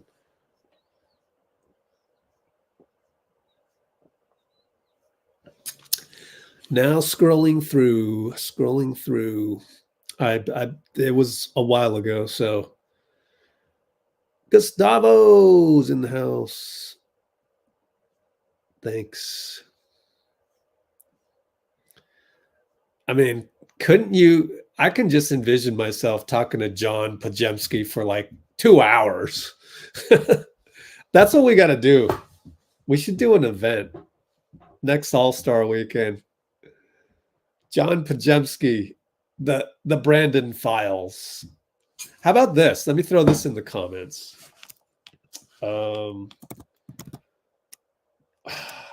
Well, I mean, that's easier said than done. You don't just go, oh, let's do an event for All-Star weekend and just do an event. You don't, like, you have to physically go and perform the event. And that's not easy to do. So I don't know. I have no idea what I want to do for All-Star Weekend 2025. But I know I want to do something, whether that's just having a lunch on what's an innocuous day, Wednesday or Thursday. Let's hope we don't have a game Wednesday or Thursday like we did this year. I guess it'd have to be do a Thursday lunch when people aren't quite in the throes of other All-Star events. That's what I would try and do. Yeah, maybe just make it some kind of a have some food there and maybe have some. Yeah, we do a little thing with Podziemski's dad. Have to officially pay him something, I would think.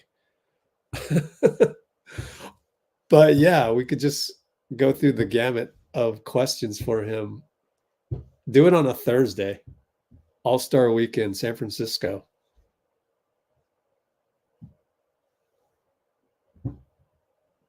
Yeah, I think we would have to pay him something. And then I'd have to pay the restaurant to have it there.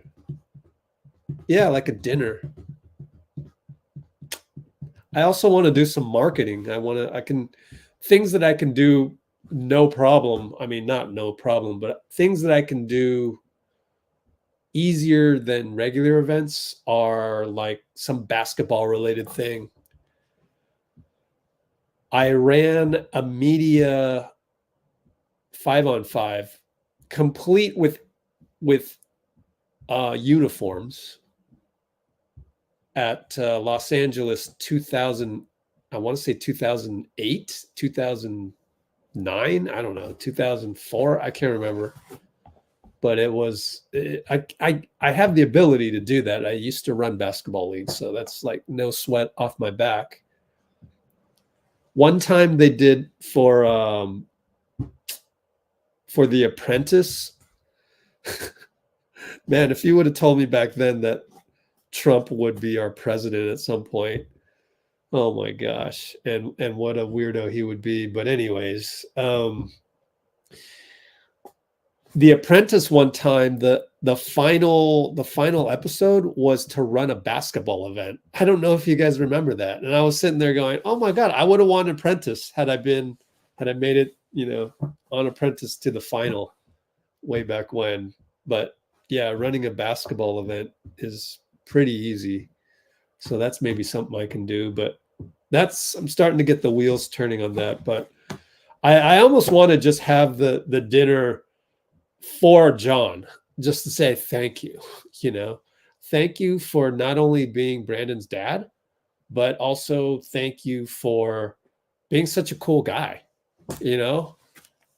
Let's go have lunch, and then let's do a little talk while we're at it, but do it over at International Smoke or something like that, and then have it VIP. Like we just give out, not give out, but we sell tickets to a limited amount of people, and then you guys would have first dibs, obviously. But that might, yeah, I might go for that. I'm thinking about that.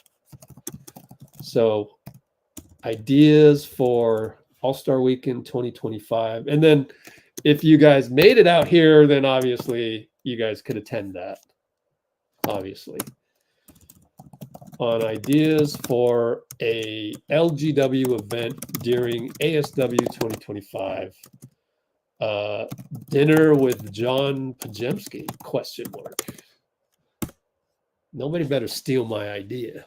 No, I don't think people would really go for that, but I don't think I have much competition on that. Does LeBron play? Yeah. Okay, let's do that. Does LeBron play? I mean, obviously he does. Obviously, all of that was just fluff. Oh, I might not play. Oh, I'm getting treatment on my ankle. Oh, woe is me.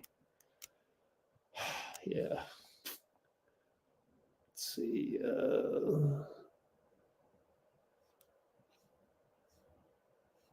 Oh my gosh, Shivansh missed it. Okay, let me just keep scrolling. So that's my question to you guys. Give me some reasonable ideas for anything LGW should do or be involved in for All-Star Week in 2025 in SF. And then in the poll, do this. If you were in the Bay, no, that's all. That's too easy. I don't know what to do as a poll.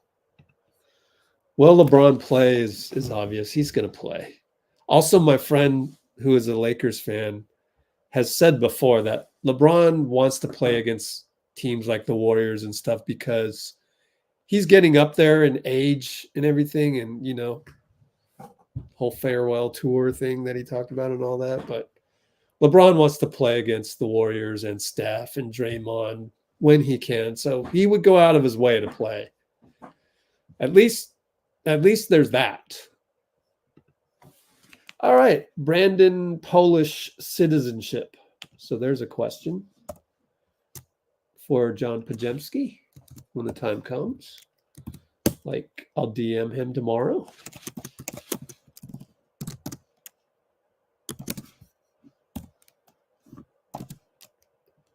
Does BP have Polish citizenship?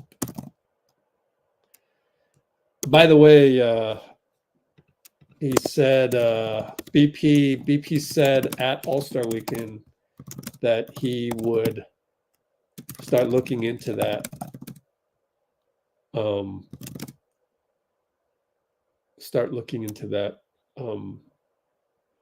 Next summer after Paris. And I once wrote an article about, was it Poland or Finland? Now I can't remember. Might as well look it up.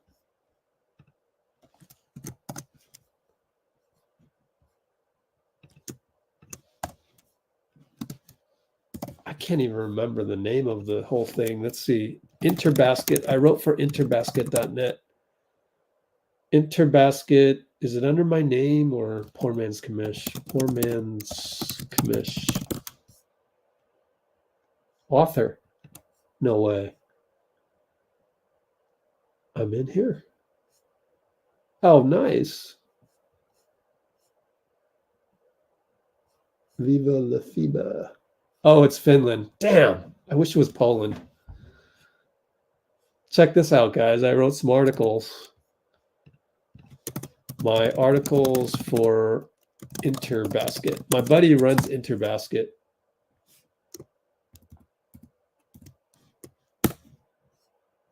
Oops, it says reject mobile. Try this one. Let me just delete that part.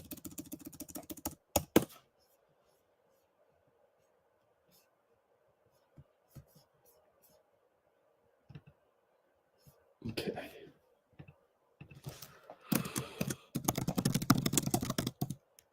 Oh.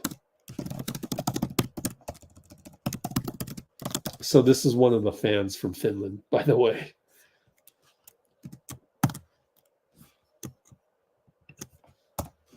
So yeah, I do think Lauri Markkanen has quite the rabid fan base in Poland. I mean Finland. Sorry, Finland. Any other questions I missed way up there? Oh boy, it's gonna take me all night, isn't it?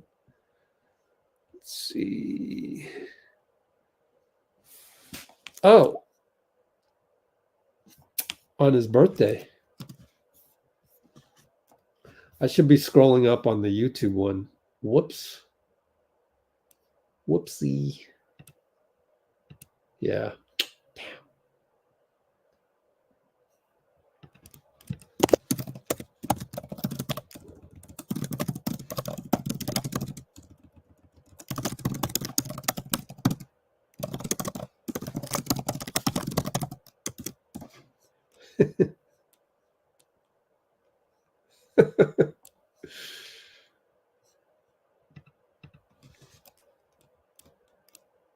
Oh, where can we send? Oh, you can email me, Arbel. Arbel wants to send me questions. Limit it to no more than like 5.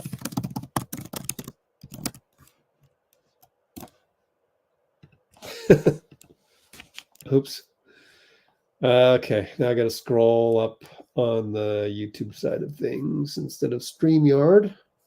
Easier to copy and paste. You can't copy a comment from StreamYard, sadly. Oh, Anthony had a question for Dustin. Do you think teams will have counters for pods taking charges? Let's put that on the list, but that's different.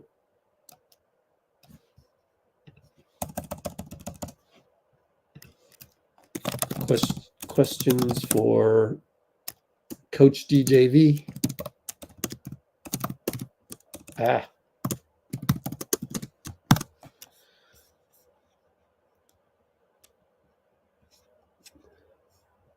Oh, by the way, were you on headphones? DVD?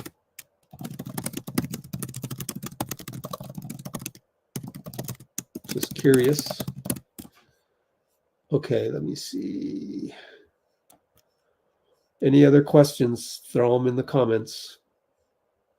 And of course, I'm looking for John Podziemski questions.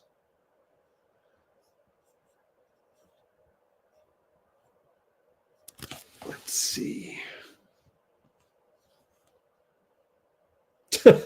What do you think of the nickname John Podziemski? Oh, that's a good one. Gotta keep them on their toes.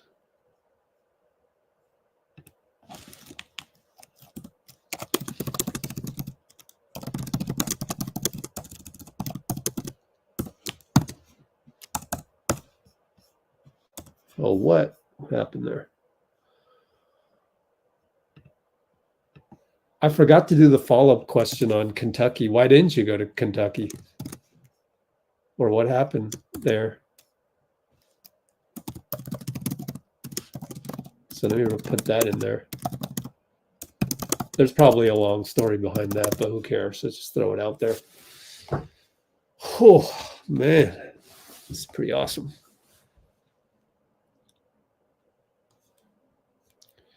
So just going through the old comments to check if there's any other questions for John Podziemski, and just seeing some of these other ones.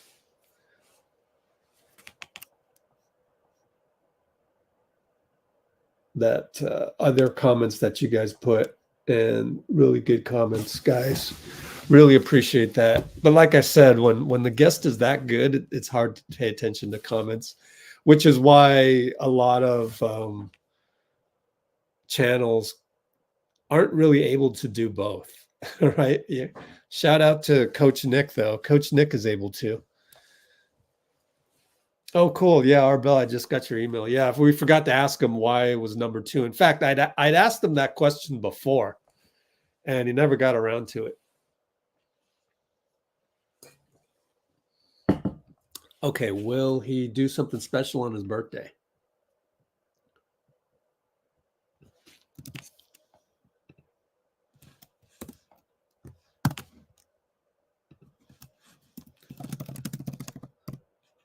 DVDV was a question machine tonight, huh? Pods Mariano Rivera, I know, right? I mean, well, actually, but he was lefty. So who's let's go ahead and try and figure this out. Who is a lefty changeup or curveball relief pitcher we can call BP from now on and joke to John and say jokingly to John.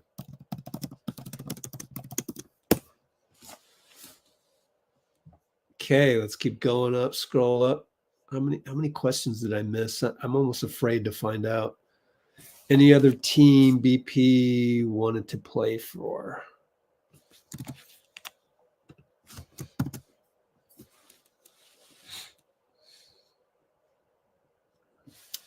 What does he attribute high basketball IQ to?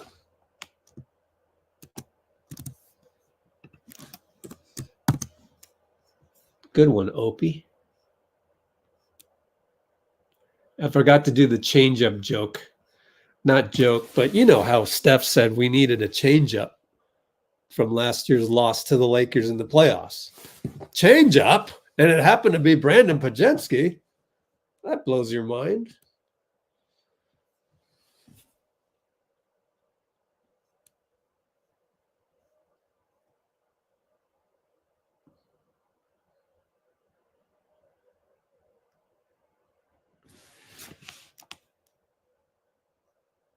I will rephrase DVDV's question of Brandon hopping around on teams. I mean, he only went from Illinois to Santa Clara, but I will rephrase it to, do you think BP will stay a Warrior his whole career, or at least the majority of it? I don't know that that's, honestly a fair question right now, because you're only in year. First of all, you're only in year one. Second of all, if you get extended, the team has control over you for 9 years. That's why everybody wants to be a free agent after 9 years. Like truly a free agent, like go wherever the hell I want. Because they've been controlled by the rookie contract as defined by the collective bargaining agreement since the draft. So little side FYI, GSW 299 right there is NBA players don't really have any control over their destination for 9 years. That's how we got KD. So some guys after 9 years, they want to feel like they can go wherever they want. And kudos to them, especially if you're, an all-time great like that.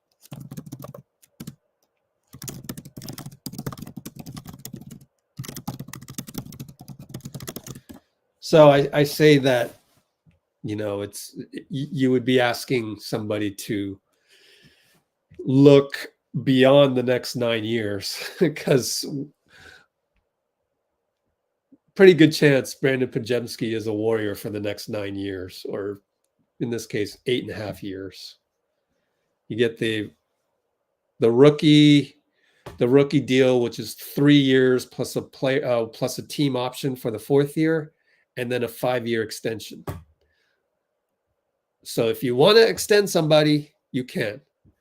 You can trade them too. You can trade Jordan Poole. Yeah. But, everything's for the first 9 years. So you extend them. Well, first you take the option. Then you extend them the 5 years. So 3 plus the 1 year option, that's 4 years. And then the extension for 5 more. You've got them for 9 years if you're willing to pay market price for them. Jesse Orozco. Yeah, that's the one, huh? Jesse Orozco. Better yet, find a Brewer that was a lefty with a curveball. Jesse Orozco. That's hilarious.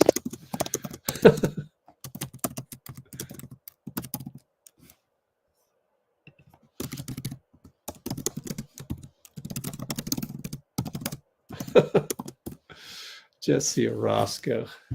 But he's a Dodger great, honestly.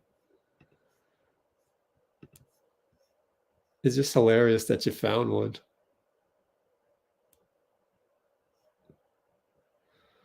Oh, and we got to ask. He said he had 2 half-court shots, right? Was it 1 or 2? Was it 1 or 2 half-court shots for John at Chase? Maybe it was 2 full-court shots for Brandon. Just let me know. Probably 1.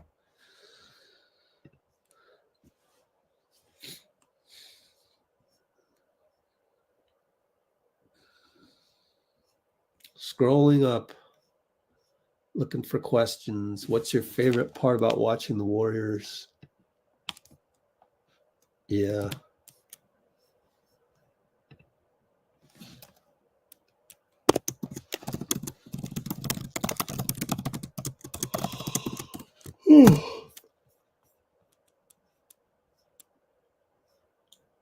Let's see. Oh, I can't even scroll up past 6:03 p.m. Damn it. So if you had a question that you wanted to ask John Podziemski, go ahead, put it in the comments. I literally can't scroll up before 6:03 p.m. That's weird.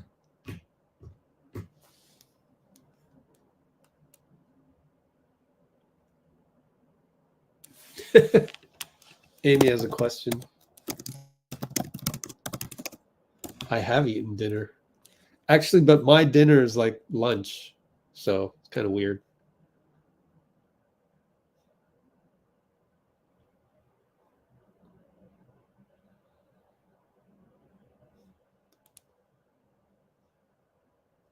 Huh. Interesting. I thought the sound was okay for me. Like, no different. I mean, maybe a tiny bit for Dustin, but we could hear him.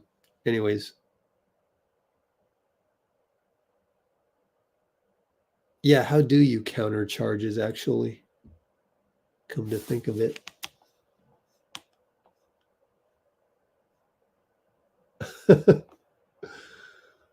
Cholo was scarred by the All-Star game. Oh, no, he missed. I didn't watch. Oh, right. Okay.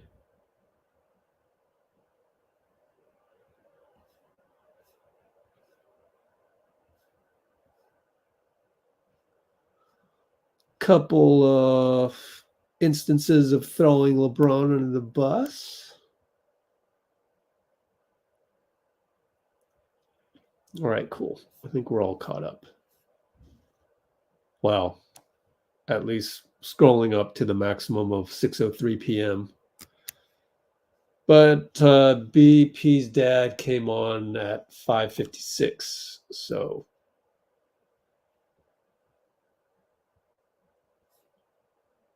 didn't really miss all that much, I don't think. But I think we're good. Basically, 8 of those questions were by DV. Actually, Arbel has a few too. Okay, cool. Arbel has a few.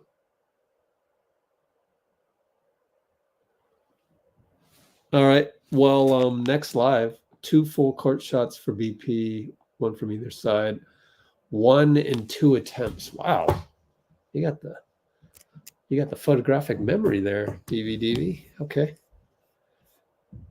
Next live, Thursday. Duh. Thursday, 2/22. Ooh. And that is the anniversary of something.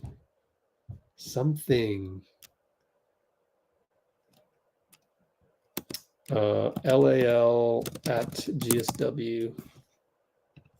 7 o'clock, right? Gotta be.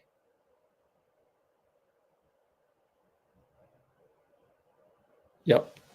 Actually, let me read off Arbel's questions because I want to put them in the timestamps, which you can't see right now because there's too many of them. One question is, why was number 2 so special?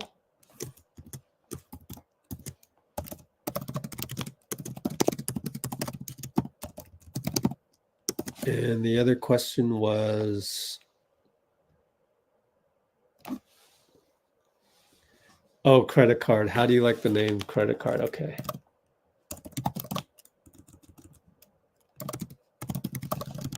How would you feel if BP got the nickname credit card?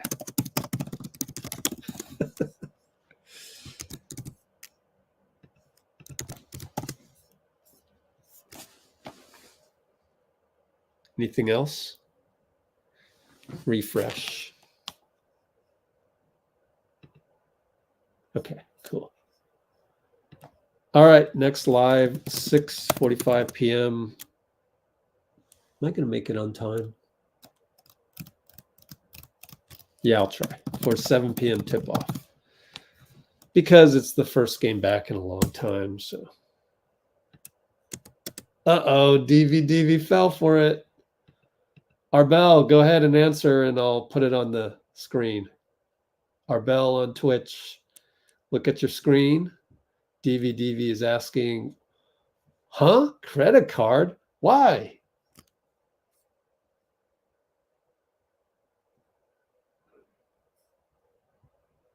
All right, so start a poll. What is the the anniversary of on Feb 22nd?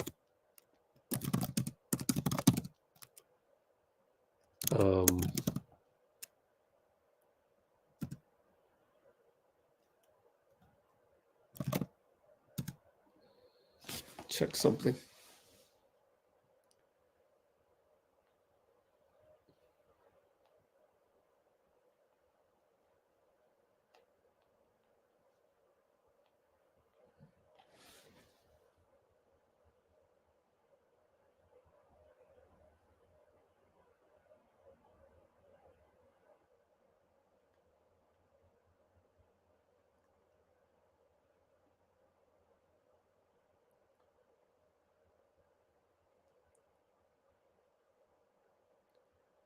Ah, hold on.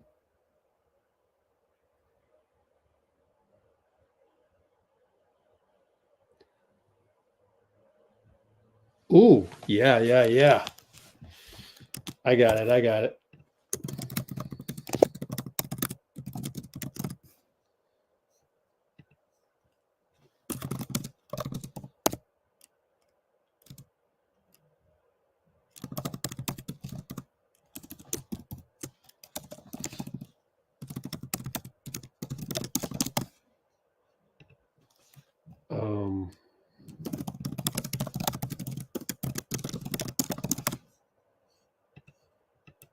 And what else? Let's see.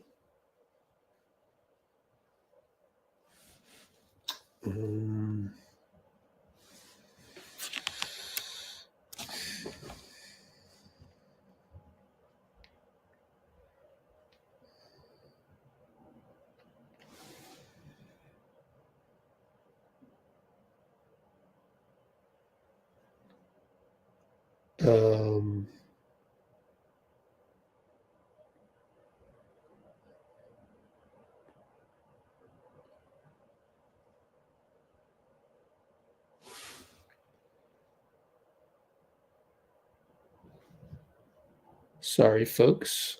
Just setting up this next poll. Last one before we get out of here.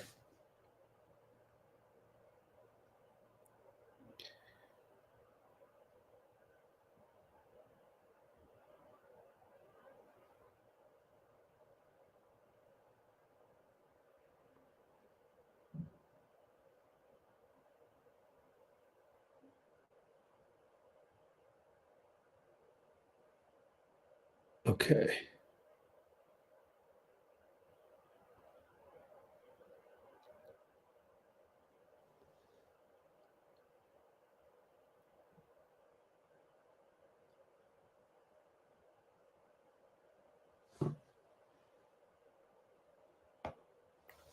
Okay, I got it.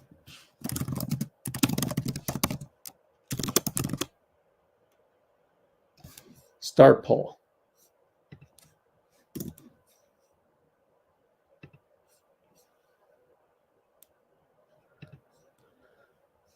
Dad jokes? Yeah, here we go. Always taking charges. Nicole and Arbel are obviously on the same wavelength all the time. RJ. Oh, you went to All-Star? Cool. Credit card was Dean Chambers' idea? Oh. I didn't know that. Man, speaking of who didn't join us on the live tonight, come on, Dean Chambers.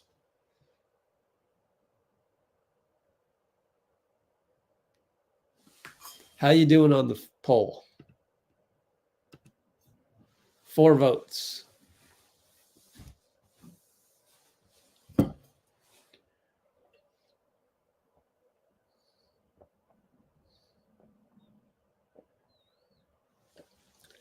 You voted the Steph one, but there's 2 Steph answers in the poll. So which one was that? All right, we got to get ready for Just Us. Oh, let's do one more thing is let's look at Twitter for any new updates.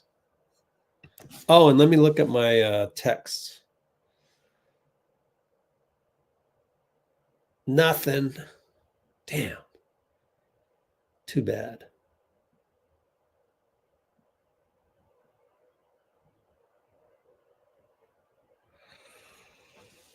Oh, excuse me. What else can we do? Oh, I know. Is Anthony on the chat?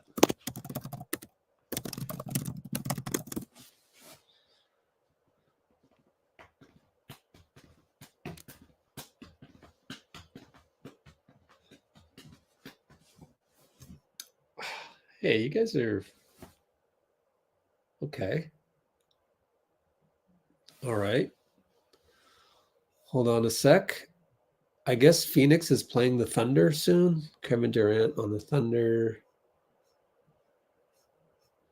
Arguing about Mahomes. Okay, whatever. Guess they had practice today. I don't think we had practice today, huh?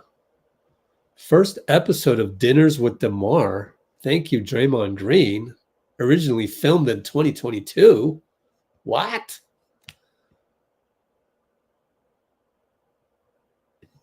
I used to find every excuse not to go. What? And I'm just, what is he talking about?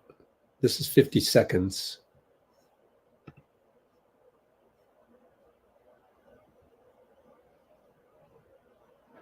If I break this story down. Oh, when I was 12, I got jumped by 6 dudes. Wow. The wrong color.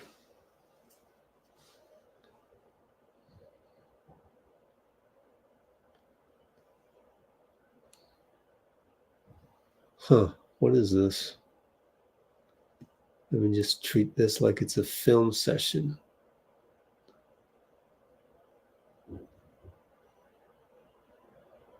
What is he talking about?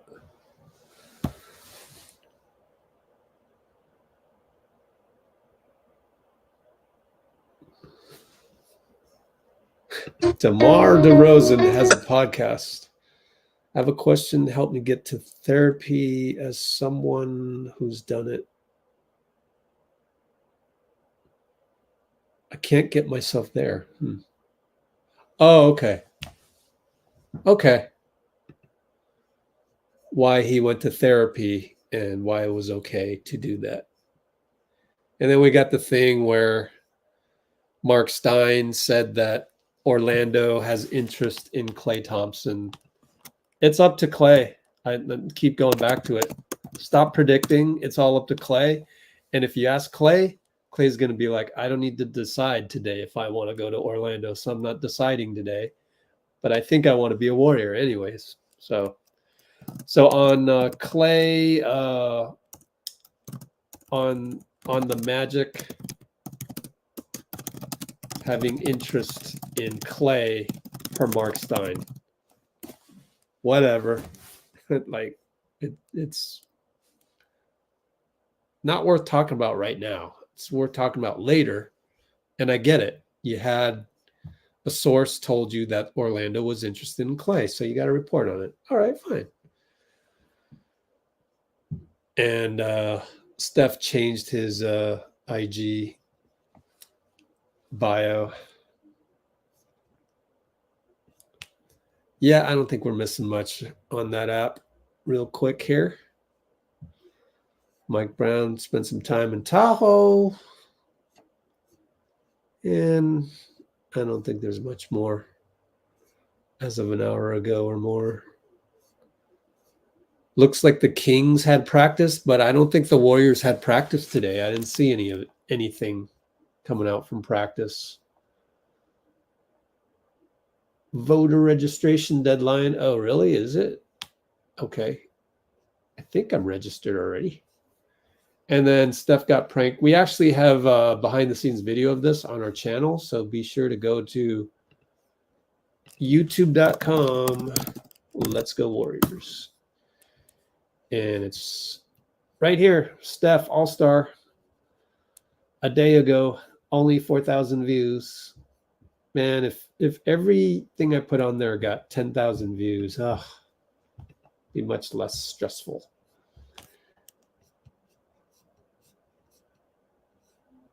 There's a article on Nicholas Kerr from Janie McCauley. So that's interesting. And now we're going back a bit. Let me go back at least 2 hours. So I feel like I covered everything. Plus, I need to have more people vote in the poll. Hidden camera for Giannis.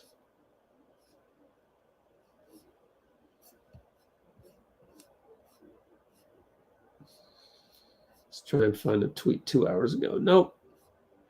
Darn it. This is Vern Glenn of KPIX. Sir Charles. Warriors plan to convert. There we go. We finally hit 2 hours ago. There's the Kings practicing. All right, cool.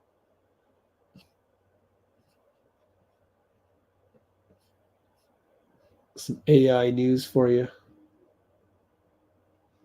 Okay, let's end the poll. You are correct. People, the most popular video on my channel, our channel, is right here. Curry makes 93, possibly 94. I never bothered to check the comments to see if it was actually 93 or 94. But yeah, this happened 6 years ago to the date of February 22nd. And that is the answer for you. So that's coming up. And I wanted to kind of not relaunch, but kind of boldly state what Let's Go Warriors is all about. In other words, start the Discord channel, restart the Discord channel on Thursday, hopefully. Okay. Steph said in that interview with Malika that he was 100% sure they would ride it off together. All right, him and Klay, right?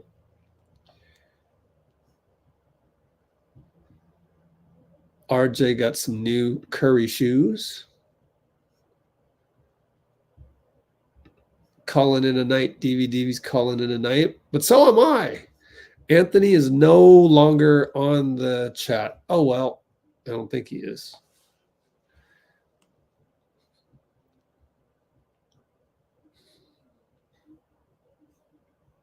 What? You don't have alerts?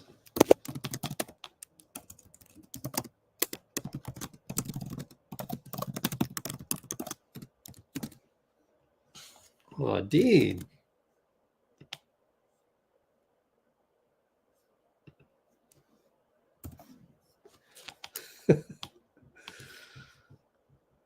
All right, let's go to, oh, he does. Liar. No, I'm kidding. I'm just messing with you. Let's do just us. We'll get you on Thursday, though. That'd be good. Ooh, right there. Just us. Rate. All right, everybody, just us. See you soon.